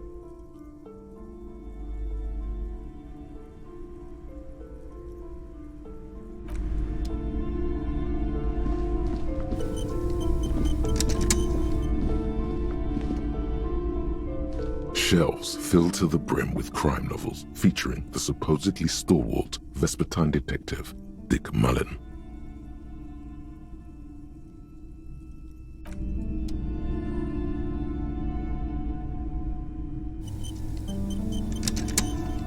Shelves filled to the brim with crime novels featuring the supposedly stalwart Vespertine detective, Dick Mullen. Your quick eye notices a small caterpillar crawling across the spine of a book. The title reads, Dick Mullen and the Mistaken Identity.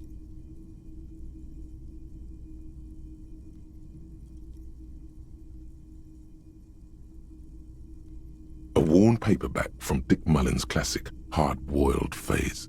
The premise seems to be that Dick Mullen is framed for the murder of his best friend and has just a few days to prove his innocence. Could it be the motifs of unstable identities and shocking betrayals?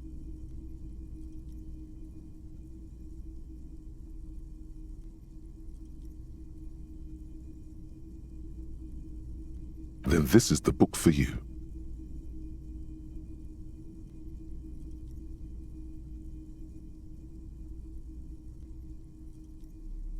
Of course.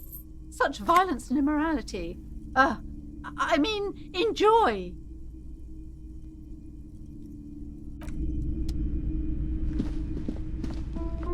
Shelves full of biographies of famous people, whoever they are. A true cultural touchstone. Enjoy the read.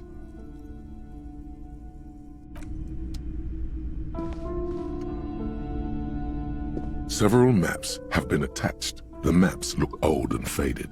Your eye catches a map of Insulinda, and this large map displays ozone disintegrating. In the northeast, a dust mite's radiating outwards from you.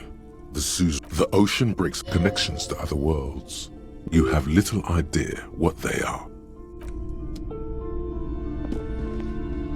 This bookstore is not strictly about crime. Sir, please, no browsing in that. I can't have you end up, like, opening a police store next door and stealing my customers. Oh no! Amidst the various books, you find one written by these three things are the point of the book, and many others on this shelf, is to give people various paranatural books still lit.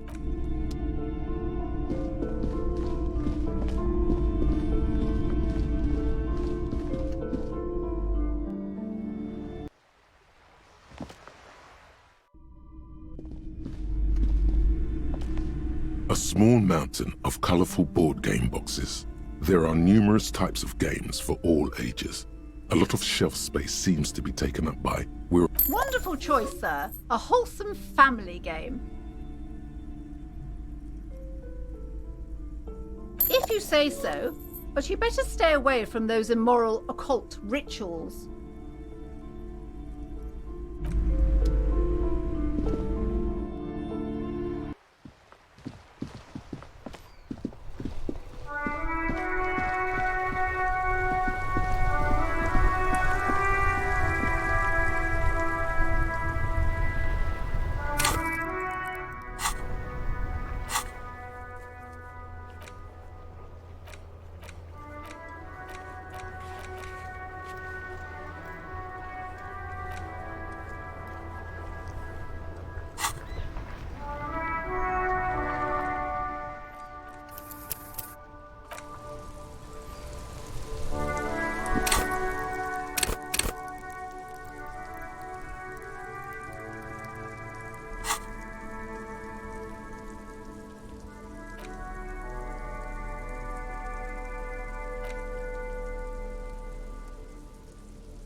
The cover of this tattered paperback features the man from Heimdall, standing atop a pile of bloody corpses. His two Zweihanders are crossed over his massive chest in a dramatic X, their blades dripping with gore. Behind him rise the harsh, snow-capped peaks of his native Northlands. In bold red letters, the title, Heimdall Man, the man from Heimdall, unfurls like a banner. In the foreground, a nearly nude woman lies spread in supplication, her privates strategically covered by her flowing black hair. These images speak to something burbling deep within you. Quick, find someone or something that needs to be gutted, beheaded, impaled on a spike. The back blurb reads, his latest adventure serves as the perfect introduction to the savage Heimdall saga. Meet man from Heimdall, his faithful blood brother Tyribald, the noble Lord Hrothgar, and some of their most fearsome foes yet, for the Northlands, for Heimdall. Below, in smaller font, you see the parenthetical, adapted from Man from Heimdall and the Necromancer's Treasure, Man from Heimdall, Lord of Hrothgar, and Man from Heimdall, the Curse of Nacht Hera. A brazen attempt to bilk fans for more money by splicing together old stories under a new title.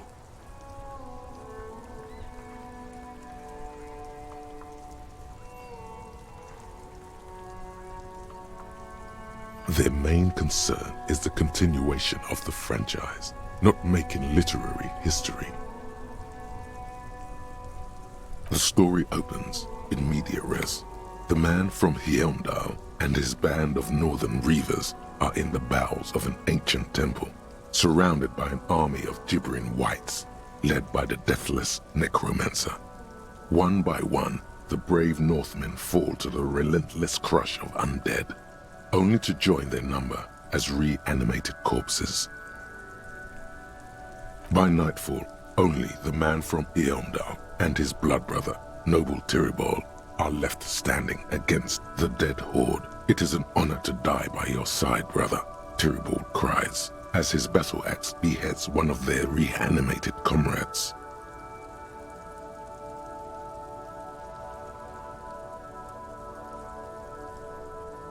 "9, Tyribald," the man from Heimdall bellows over the army of flesh and bone. "Have courage, for the Northlands, for Heimdall."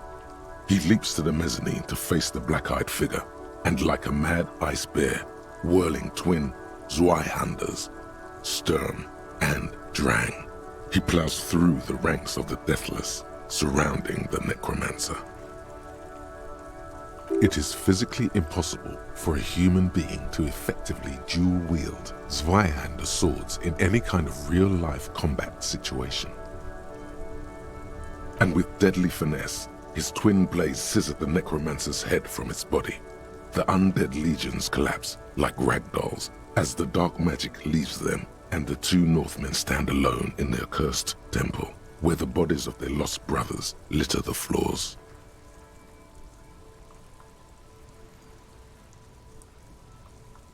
A few chapters later, the man from Heimdall and Tyribald are in a completely different setting, high above an arid desert, riding a pair of griffins that always seem to appear at narratively convenient moments.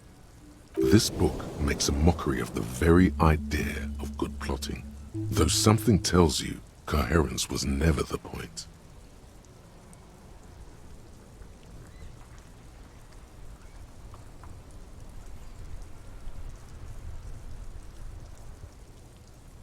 The Northmen find themselves in the court of a powerful southern king, Lord Hrothgar.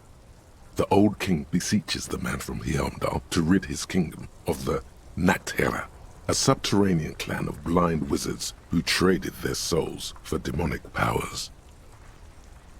The man from Heimdall extracts a high price from the desperate king. He asks land for the homeless desert pygmies living exiled in the kingdom's borderlands. Hrothgar offers the hand of his eldest daughter instead, but the son of winter, does not budge.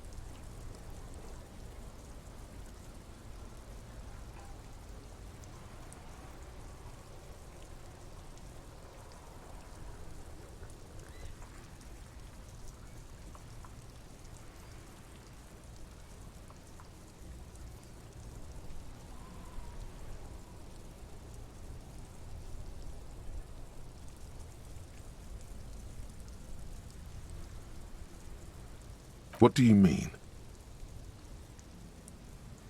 Because the flame of justice burns bright within his chest. Because, above all, he's driven to bring honor to the name of his beloved Heimdall. Because his noble Cutlan blood lusts for glory and conquest. It cannot be denied.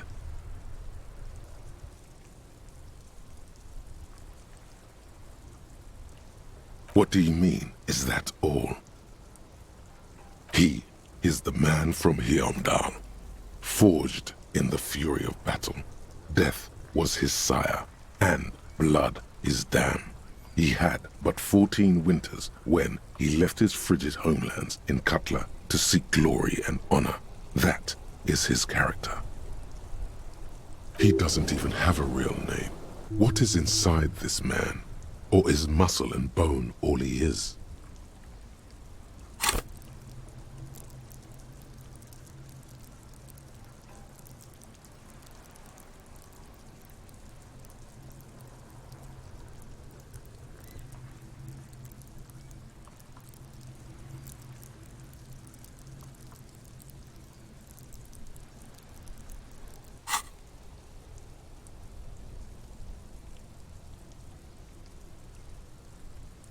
Hey, nothing wrong with muscle and bone. The point is, why should you care about this character? Does he have any inner conflicts? Unspoken motivation? A tragic flaw, perhaps?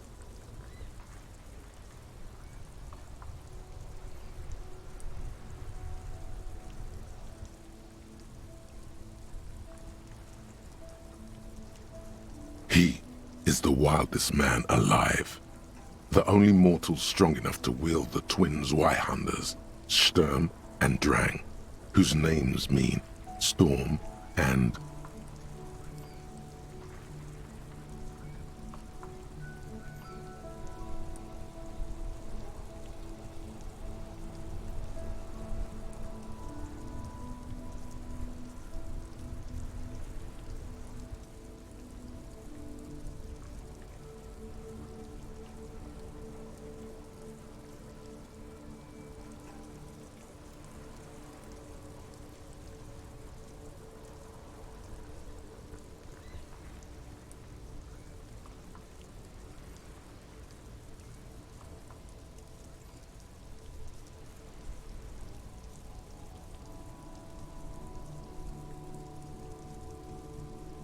What are you, a book critic?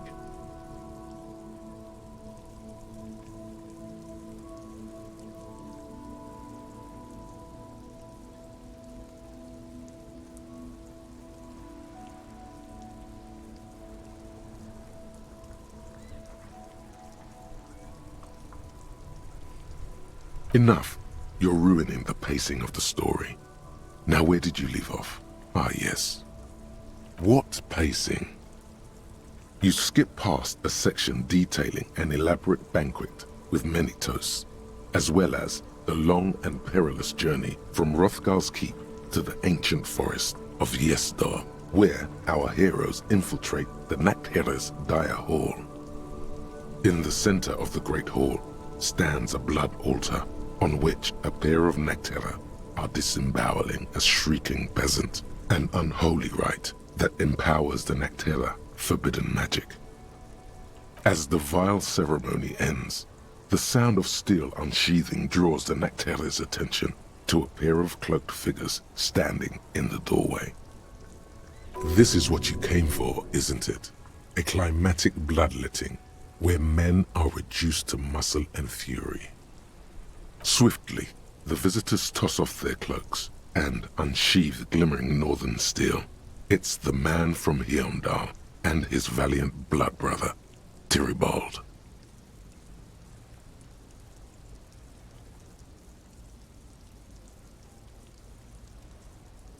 In an instant, the Nathera summon a horde of gibbering orcanoids who rush our heroes. The hall fills with the clang of blades and the screams of the dying as the floor goes slick with steaming orcanoid viscera.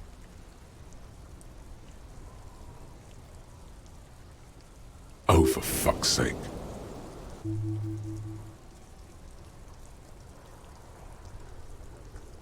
When the din of battle settles, only the man from Heimdall and Tirabol remain standing.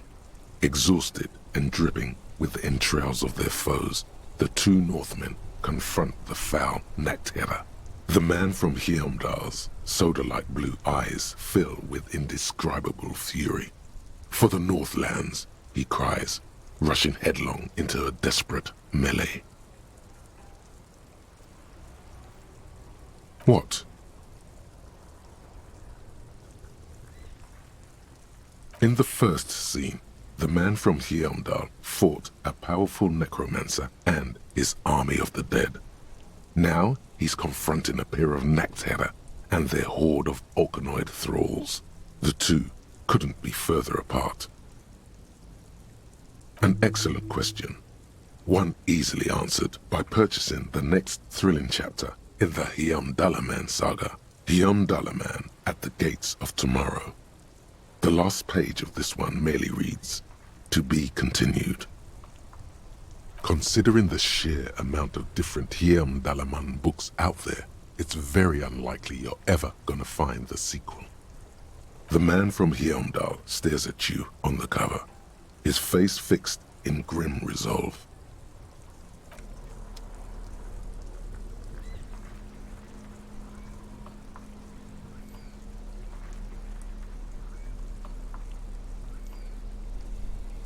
The edges of the pages are worn and smudged. A lot of people have read about the Devil Woman's altercations with the Heimdall man. The jacket copy proclaims, "Man from Heimdall returns in his most exciting adventure yet. After crashing into a strange jungle, cannibalistic natives abduct his only surviving comrade, noble Tiribold. Before Man from Heimdall can mount a rescue, he is ambushed by a tribe of female warriors and taken to the ancient citadel of Cloud City, where a mysterious and wicked queen rules supreme. Will Man from Heimdall be able to escape his dire situation and find his missing friend? You open the book to a random page. Man from Heimdall, wielding his two Zweihanders, is carving through a sea of savages, his visage fixed in grim determination. His arms, whirling like windmills, are soaked with the blood of his enemies. Mangled corpses litter the battlefield.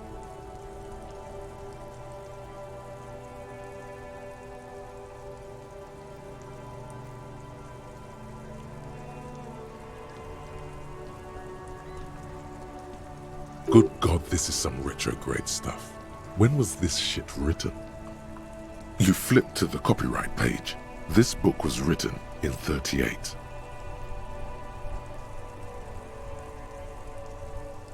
Berserker rage burns in his azure-hued eyes as he brings glory and honor to his long-lost Heimdalla tribe.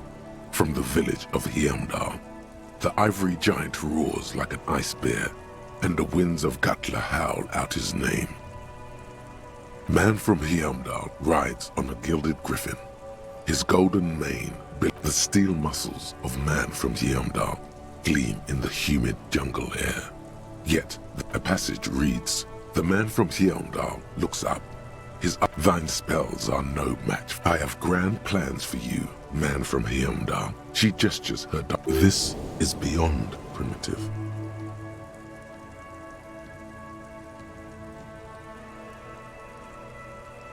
What do you even know about literature? Have you ever read a book in your life?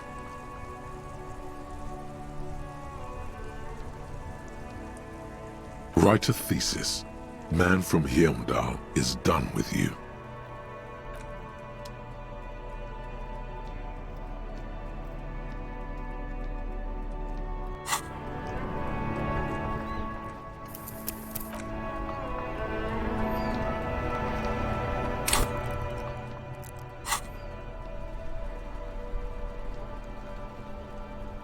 In your hand, you hold Dick Mullen and the mistaken identity. The brittle paperback feels fragile to the touch. The cover features a pastiche of different scenes. In the foreground, a man in a dark overcoat clutches a pistol to his chest. Rising up behind him are two silhouettes wrapped. The tagline reads, Detective Dick Mullen must prove his innocence after an old friend is murdered by someone who looks just like Dick Mullen. The story opens with a knock at the door. Spillane needs Mullen to drive him in from Vesper to a small town along the Elysium coast. Despite his friend's apparent agitation, Mullen does as he's asked, then returns home where he passes out drunk, as he does most nights. 2 days later, Mullen is arrested by the Vesper police and charged with the murder of Charlie Spillane. Desperate to clear his name, Mullen manages to convince the Vesper police. Of course, Mullen didn't do it. That's the whole premise of the book. Anyway, Mullen returns to the seaside bar where Spillane was murdered. And not just any dame. She's truly one in a million. A knockout whose mind is as dangerous as her curves. But she's got a secret. She's any man's kind of woman, according to this. Are you sure about that? Something about her gives you a bad feeling. What kind of secret is she hiding? You couldn't handle a woman like that. Look at yourself. You couldn't even handle your... Stop. Don't say it. Nothing. Forget it. Go back to your story. Deneuve reveals that she was Spillane's lover and that he was mixed up with a local amphetamine smuggling operation. Not only is the local police captain in on the amphetamine ring, so is the son of a powerful politician and a strung-out art collector named Torvald, each of whom has his own reasons for wanting Spillane dead. Outwardly, the old police captain is a real law and order crypto-fascist, a barrel-chested man who's beaten his share of suspects to pulp. But he's also dirty and increasingly paranoid that someone's going to expose his role in the drug ring. He would certainly have the motive and the means, but the captain walks with a noticeable limp from an old war injury. Is it possible that he was able to conceal it long enough to commit the murder? A typical privileged twat. In all likelihood, he's just in over his head. He does bear a personal grudge against Spillane, though. A former prosecutor. The kid doesn't exactly have Dick Mullen's manly build, but he is the correct height. And while interrogating him at his home, Mullen did notice a certain overcoat that looks suspiciously like his own. Torvald, the art collector, is a strung-out mess. Frankly, it's hard to imagine him holding a pistol steady enough to actually hit someone, let alone plug. That said, Torvald and Spillane have a long history, and while interrogating him, Mullen discovers that Torvald was once involved with Diana Deneuve. Could it be that this is all over a sordid love triangle? One evening, Diana Deneuve comes to Mullen's hostel room in tears. The two of them Yes, comfort and pleasure. The warmth of another human's touch. The burning taste of liquor on her full, sweet lips. As the two lovers share a post-coital cigarette, Diana Deneuve turns to Mullen and says, The name of the true killer. Whatever it is, Mullen never hears the words. A blow to the base of his skull knocks him out cold instantly.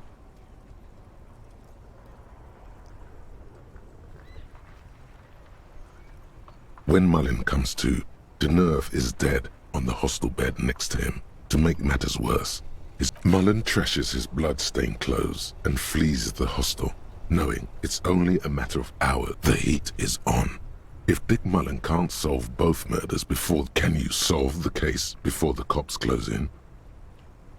What is it, detective? It's a dangerous line of work, but somebody has to do it. What's the matter? Afraid you've been hacking up your friends' bodies in the night? There was never a time when he wasn't a detective. He was born a detective. For a moment, you cease to read the story on the page and see the book for what it is. A collection of brittle, cheaply printed pages held together. From nowhere, you hear the screech of sneakers on a waxed floor, and you feel the burn of rope against your hands. You won't find the answers you're looking for here, in other words. Is it really so evil, detective? Like what?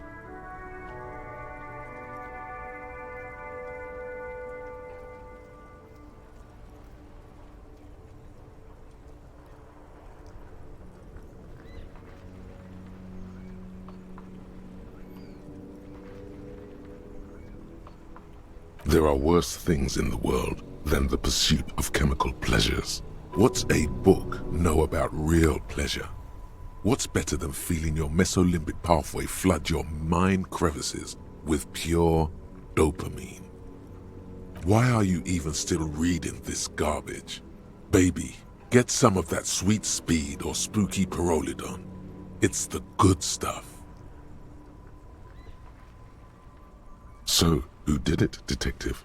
Who killed Charlie Spillane and Deanna Deneuve?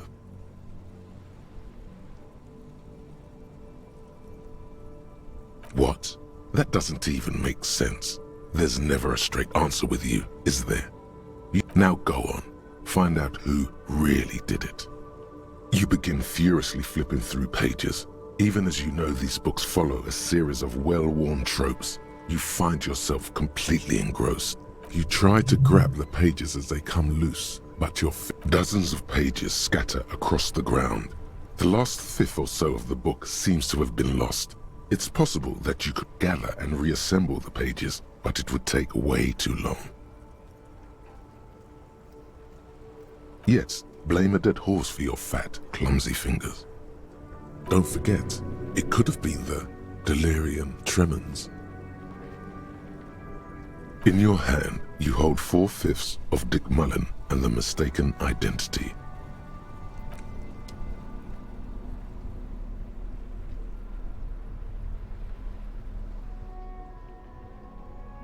The Greatest Innocence by João Paulo Salomão Lopes de Fuego. Browsing through the various chapters, you try your best to understand the ceaseless overflow, the sprawl of names, dates. You can do it. It'll be worth it. Your educational survey is done. Did you catch any of that? No. Oh well, it's pop quiz time. Let's see what you've learned. That's the spirit. Here we go. Question. Oh yeah, this is what I was made for.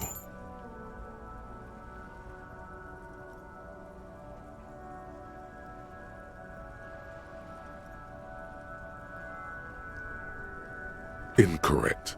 Dolores Day was the innocence of humanism, internationalism, and the welfare state. She codified parliamentary democracy and her colors are silver, white, and apricot. And when you think her name, Dolores, stomach acid rises to the back of your throat, and it hurts. Steer clear of this one.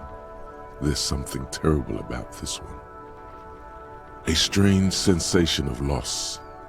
When she left the earth, the dust, and the ice, and the humans. Yes, the quiz is impersonal. No need to rouse sensations in yourself at the mention of Dolores Day. Who was a pop quiz is a short examination designed to test your knowledge without any prior warning or announcement. Such exams allow the teacher to assess how thoroughly the students have retained the material at hand. Voila. Now blast, thanks for nothing. Dolores Day. Dolores.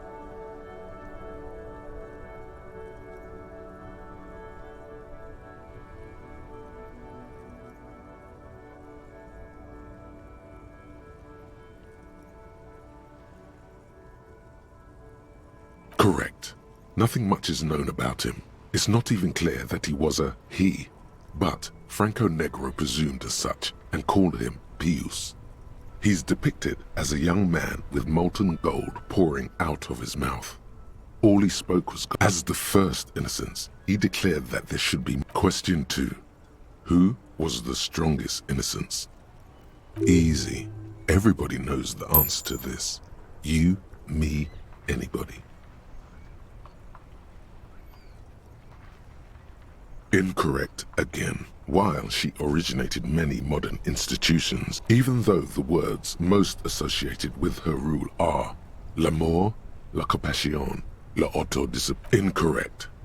Vespa Messina is not a person, but a defunct state on the southeastern. Correct. Named the innocence of militarism. He codified hereditary Franco Negro attempt. Question 3. Who was the got it under control? No problem. Solid on this one. It's widespread historical information. Yes, there exists a group called the Founding Party, known as the Holy Party, during the time of the Pericarnacian. This, the world's oldest international organization, spends its... There seems to be a mix-up with the sources. At least it clearly wasn't Dolores Day. She wouldn't be false. She's beautiful. No, stop thinking it. I said it wasn't her. She was true. No, stop thinking it. I said it wasn't her. She was true. Incorrect. Stepan the Despicable, regent of Kedra, was a ruler who conquered the known world during the Kedriatic conquest, instead of the despotic Erina. Correct. There have been a number of counter or false innocences, some assumed to have innocentic qualities, some who just thought so themselves. Occasionally, they have the support of a faction inside the ecclesiastic organization, and accusations. The most famous and important of these. Final stretch. You've come so far and learned so much. This is the most important one. Question. I've got it. Honest.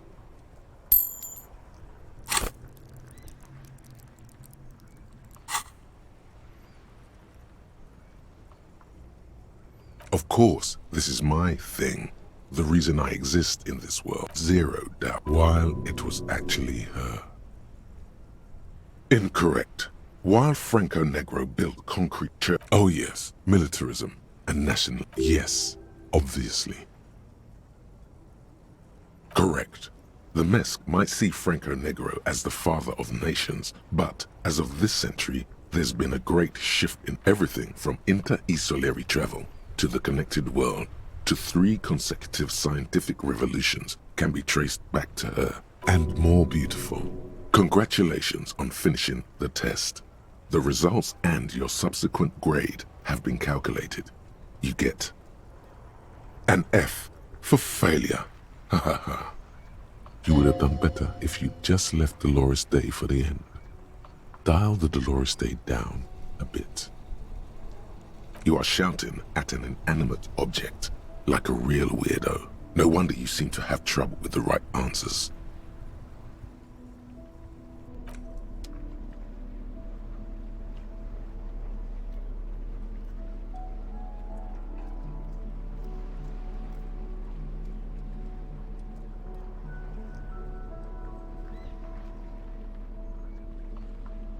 In your hands, you hold a brand new copy of the game, Suzerainty.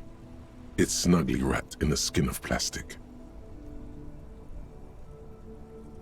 The cover features a charming illustration depicting a mass of grinning laborers loading goods onto a ship, while a richly dressed administrator oversees their work. The exact location and time period are left deliberately vague, but it's clearly meant to represent the economic relationship between the Revacholian suzerainty and its many vassals. The box has a nice heft to it. You hear the rattle of individual wooden tokens and feel their weight shifting back and forth. Even before you open it, you can tell that this will be a meaty game of grand strategy and complex player interactions. The plastic wrap rips off as easily as a bodice in a tawdry historical romance.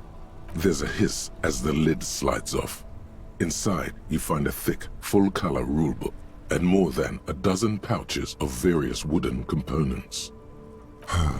Savor that new board game smell. A mix of wood, paper, and ink, all wrapped in the sweet must of cardboard. Welcome to Suzerainty, a game of economic strategy for the whole family. The rulebook is sumptuously illustrated and thick as a Gradian novel.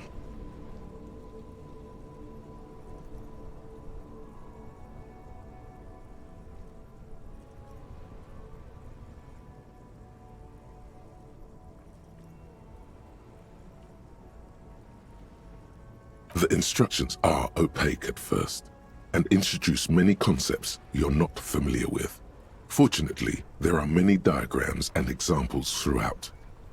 You soon figure out the basic conceit. Each player represents an administrator for the suzerain of Revachol.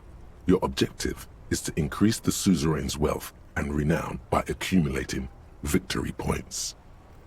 That's where the suzerain's vassals come in. The game features 4 vassal nations, each one home to an economically important resource.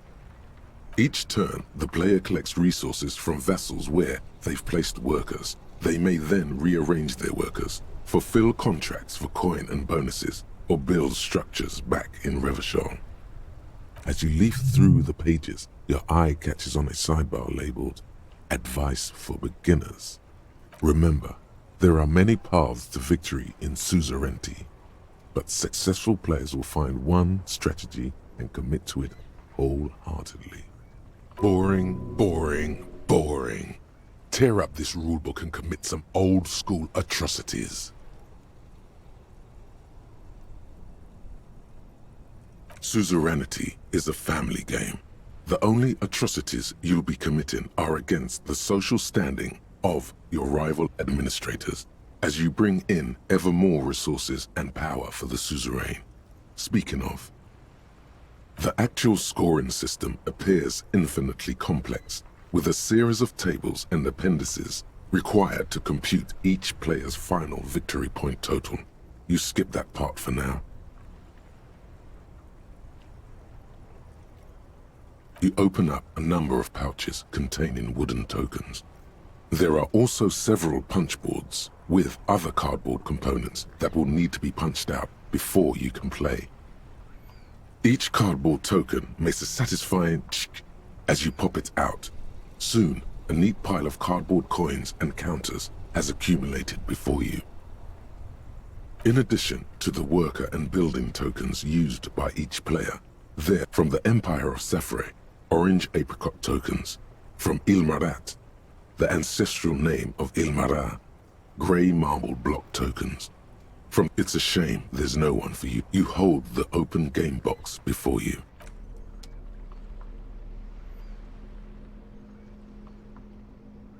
Large letters on the front form a title, Wirral.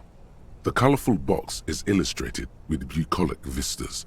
The cover art also features odd-looking humanoids, some short, some taller, some with pointy ears, others with ephemeral wings. Text underneath the title in smaller typeface reads, 3rd edition, Mega Setting Supplements Module. Mysterious things rattle inside. What could they be? None of that witless man from Heimdall, fascist dross, hidden behind faux realistic allegory. Wirral is no cliché-ridden apologia for colonial violence. Yes, the Wirral setting is known for its complicated system of political alignments. But if you're not into that, you can just hack your way through dungeons. A blurb on the back reads, tired of the tedium and toil of modern life? Escape to Wirral. Leave behind Isolas and nations with their petty squabbles. Succumb to a world of high pasternal fantastique. Unleash your imagination and create an adventure of endless possibilities. Discover the terrible secret threatening Wirral. Can your band of adventurers save the world? Exactly. That's the spirit. All you have to do is read an intricate rulebook. In no time, you could be romping through grasslands with low-level characters, hunted by Iskala riders, or battling unspeakable monsters in endless dungeons fraught with danger and Don't forget heated arguments escalate into physical confrontation and beer. Lots of beer. And most importantly, never forget to rage quit if the dice don't go your way. You pry open the box. Inside you find a folded up, a reprint of a crude hand-drawn map. The top left corner reads, Lands of Wirral. It doesn't seem to correspond with anything you've seen thus far. A quick guide to the magical races of Wirral. The options are in order of importance. The Welkin, the Welkin, tall. The Welkin come with a variety, a grand race, the Dweog, or they're just humans. What else is there to a very small race of flying people? The least popular of the Wirral races, the Pygmies, are short, rotund, and dim-witted. It's made from some sort of wood. You don't know much about dice, but this one looks pretty damn fancy.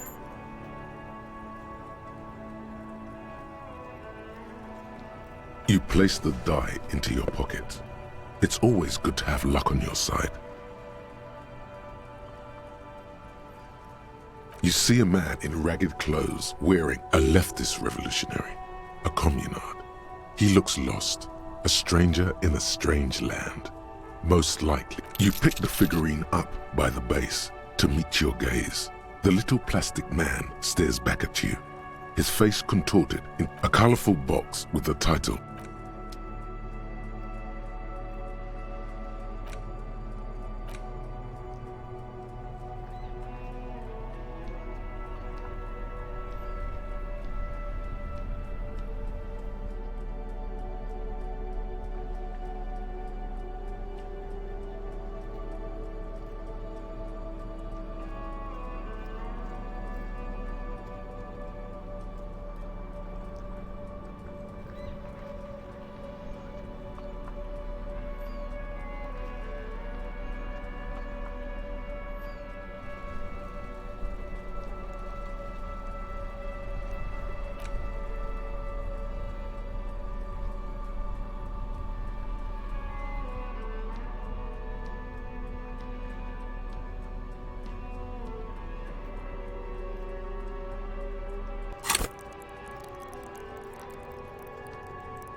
Yo, man, what's on your mind?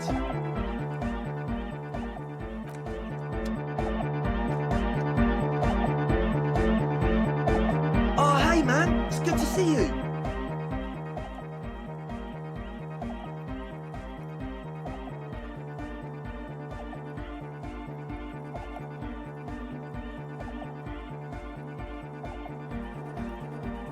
Goodbye, officer.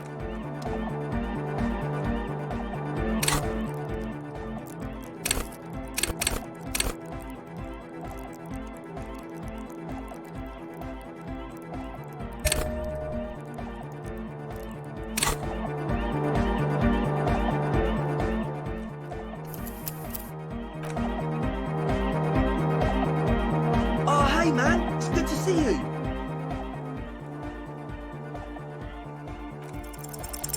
close your eyes and dream. But just imagine the moves you could.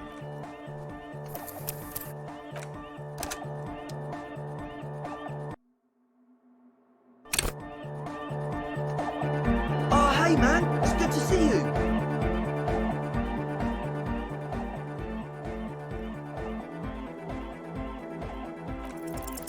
You close your eye.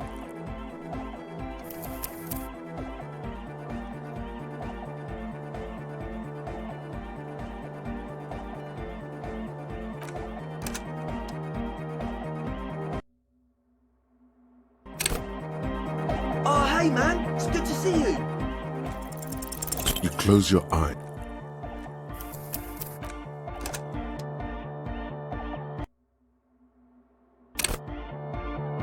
Oh, hey man, it's good to see you. Goodbye, officer. Oh, hey man, it's good to see you. You close your eye.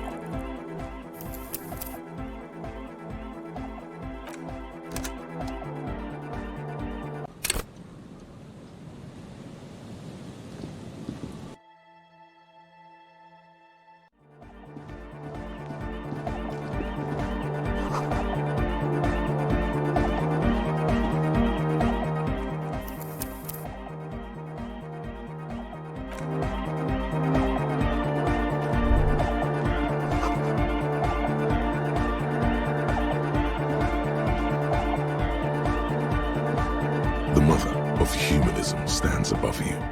Why? That does seem to be a problem. Maybe you meant something else? I don't know. What are we thinking of? Part of your mind has gone on to other things already. The mother of humanism towers above you. A wax painting on a cracked pane of glass. Nothing has changed in her expression. Why? That does seem to be a problem. Maybe you meant something else?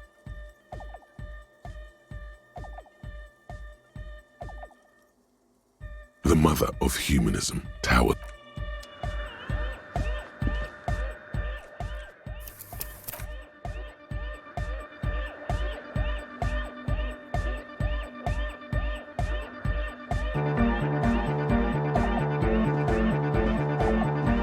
We're close.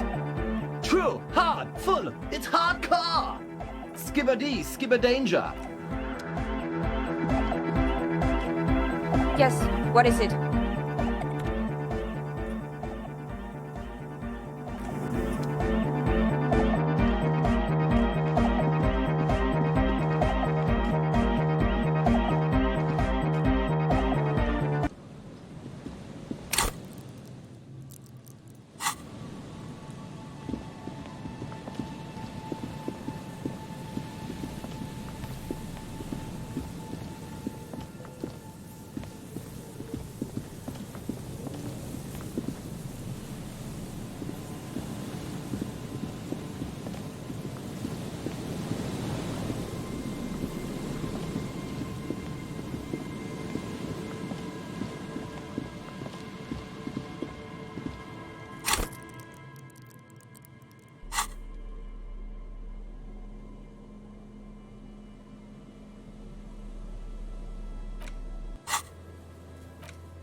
A skiff with a small steering engine in the back floats on the calm mirror of the sea. Its 2 seats are empty.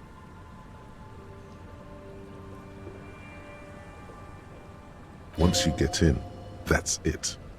One pull of the starter handle, and you're off into the bay. A strange trepidation comes over you.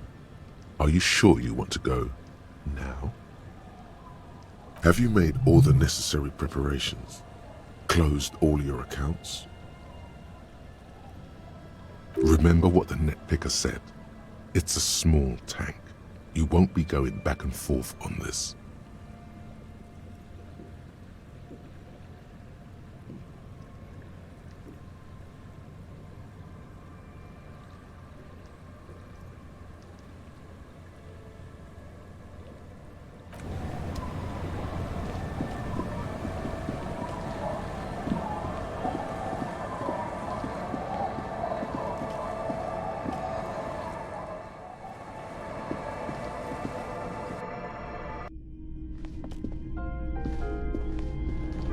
The bed is comforting.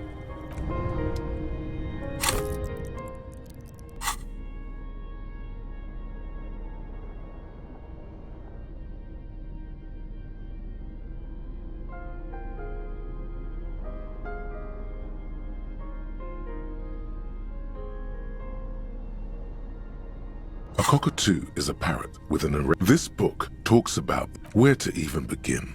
Pet owners also, it is not recommended. You're right. Ouch.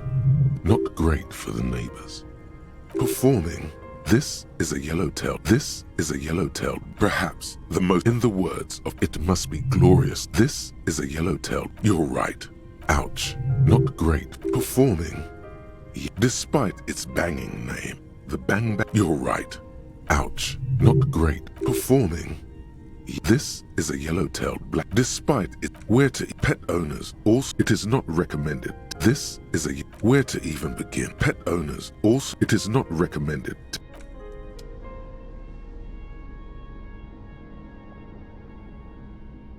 A cockatoo is a parrot. This book talks about the delicate nature of twos, despite its banging name. Perhaps in the word, it must be glorious. This is a yellow-tailed black. You're right. Ouch. Not great. Performing. Where to even begin? Pet owners, all it is not recommended. You're right. Ouch. Not great. Performing. This is a yellow. You're right. Ouch. Not good. Performing. Despite its banging name, perhaps in the word, it must be glorious. This is where to pet owners. It is not recommended to, despite its banging name. This is a yellow-tailed black cockatoo. The face of King Fleecell smiles at you. For some reason, the worn map features a cockatoo is a parrot. This book talks about you're right. Ouch. Not great for performing. This is a yellow-tailed black cockatoo. Despite its banging name, perhaps in the words, it must be glorious to behold. Dark.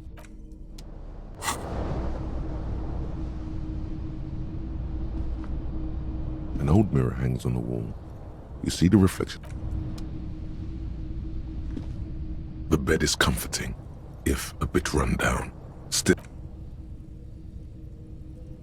the place feels almost like home now, quiet and dignified around you. A new life by the seaside.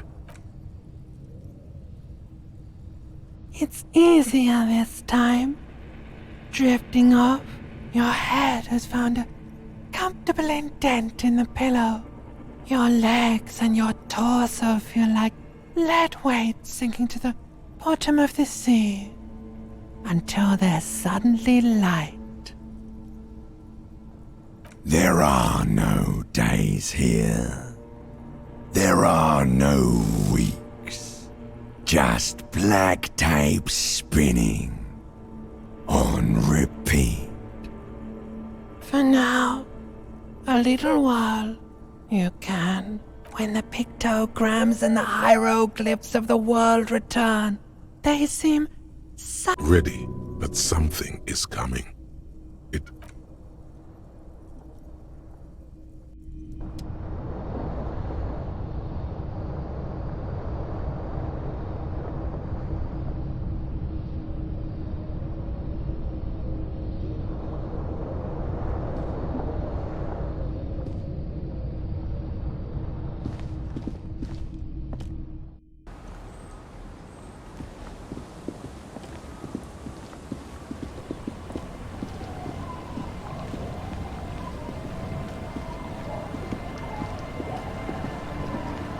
The skiff floats on the calm mirror of the sea. Its 2 seats are empty.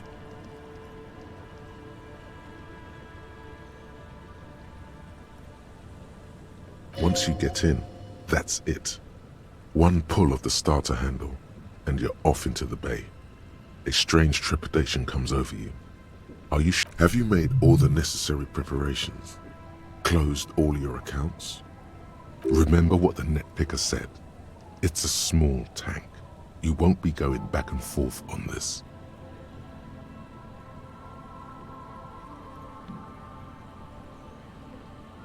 There, this is now a rock and roll skiff. It'll keep you company on this lonely voyage. Very cool. Now tune it to SAD FM. You know you want to. SAD FM is a radio station specializing in sad, slow rock songs.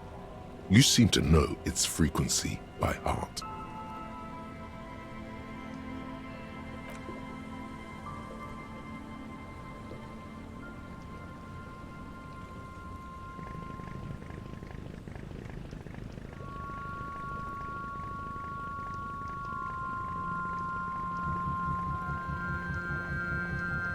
Want to be free. Want to be free. It will last forever.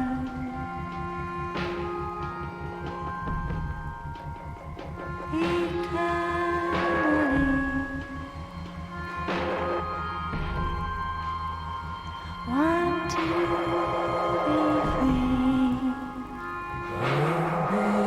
free. Want to be free.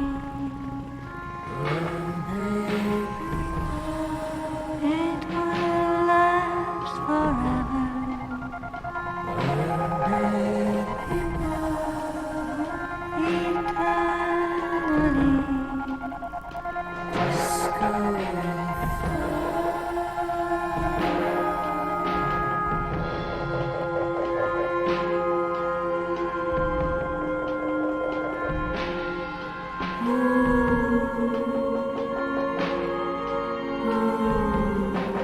Want to be free. Want to be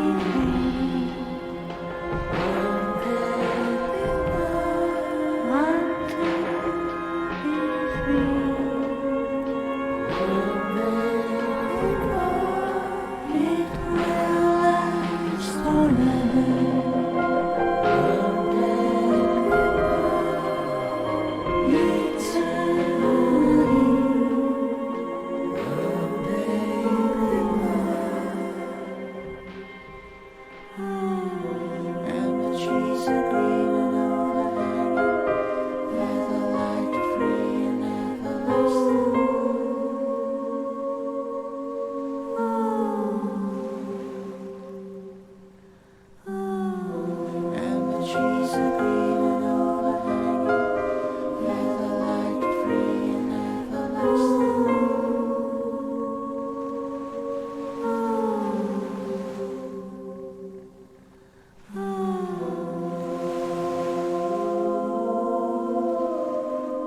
Want to be free.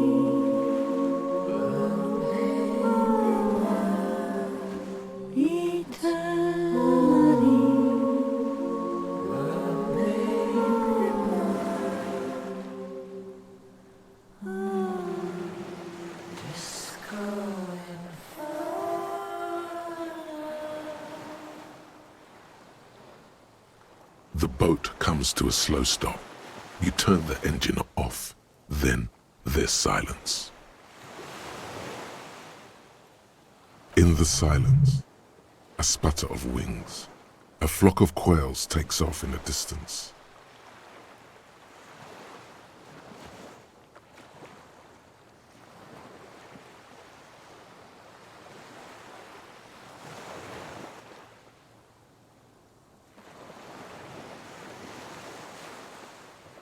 There is very little wind here today. The ghost is standing still. You look at your arms, then the cliffs above you.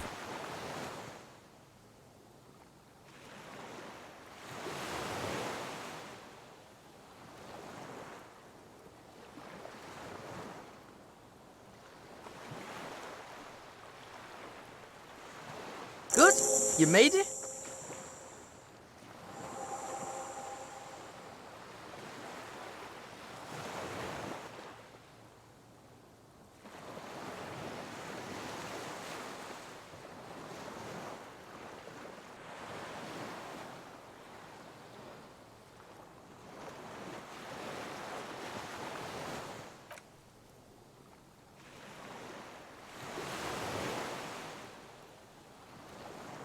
I mapped the place out, and it looks like both of us aren't going to make it. This is Death Island, the Hellmore.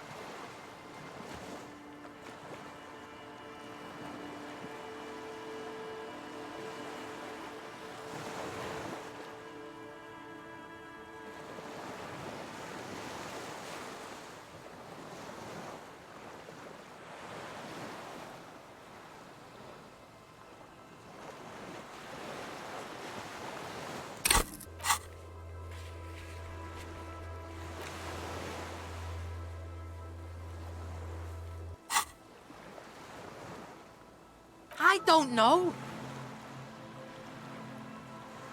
Maybe Kuno's just pessimistic because of the massive speed hangover. I did scout the place out. I can fill you in. The kid turns away from you, cautiously looking to his left and right. He's on the edge.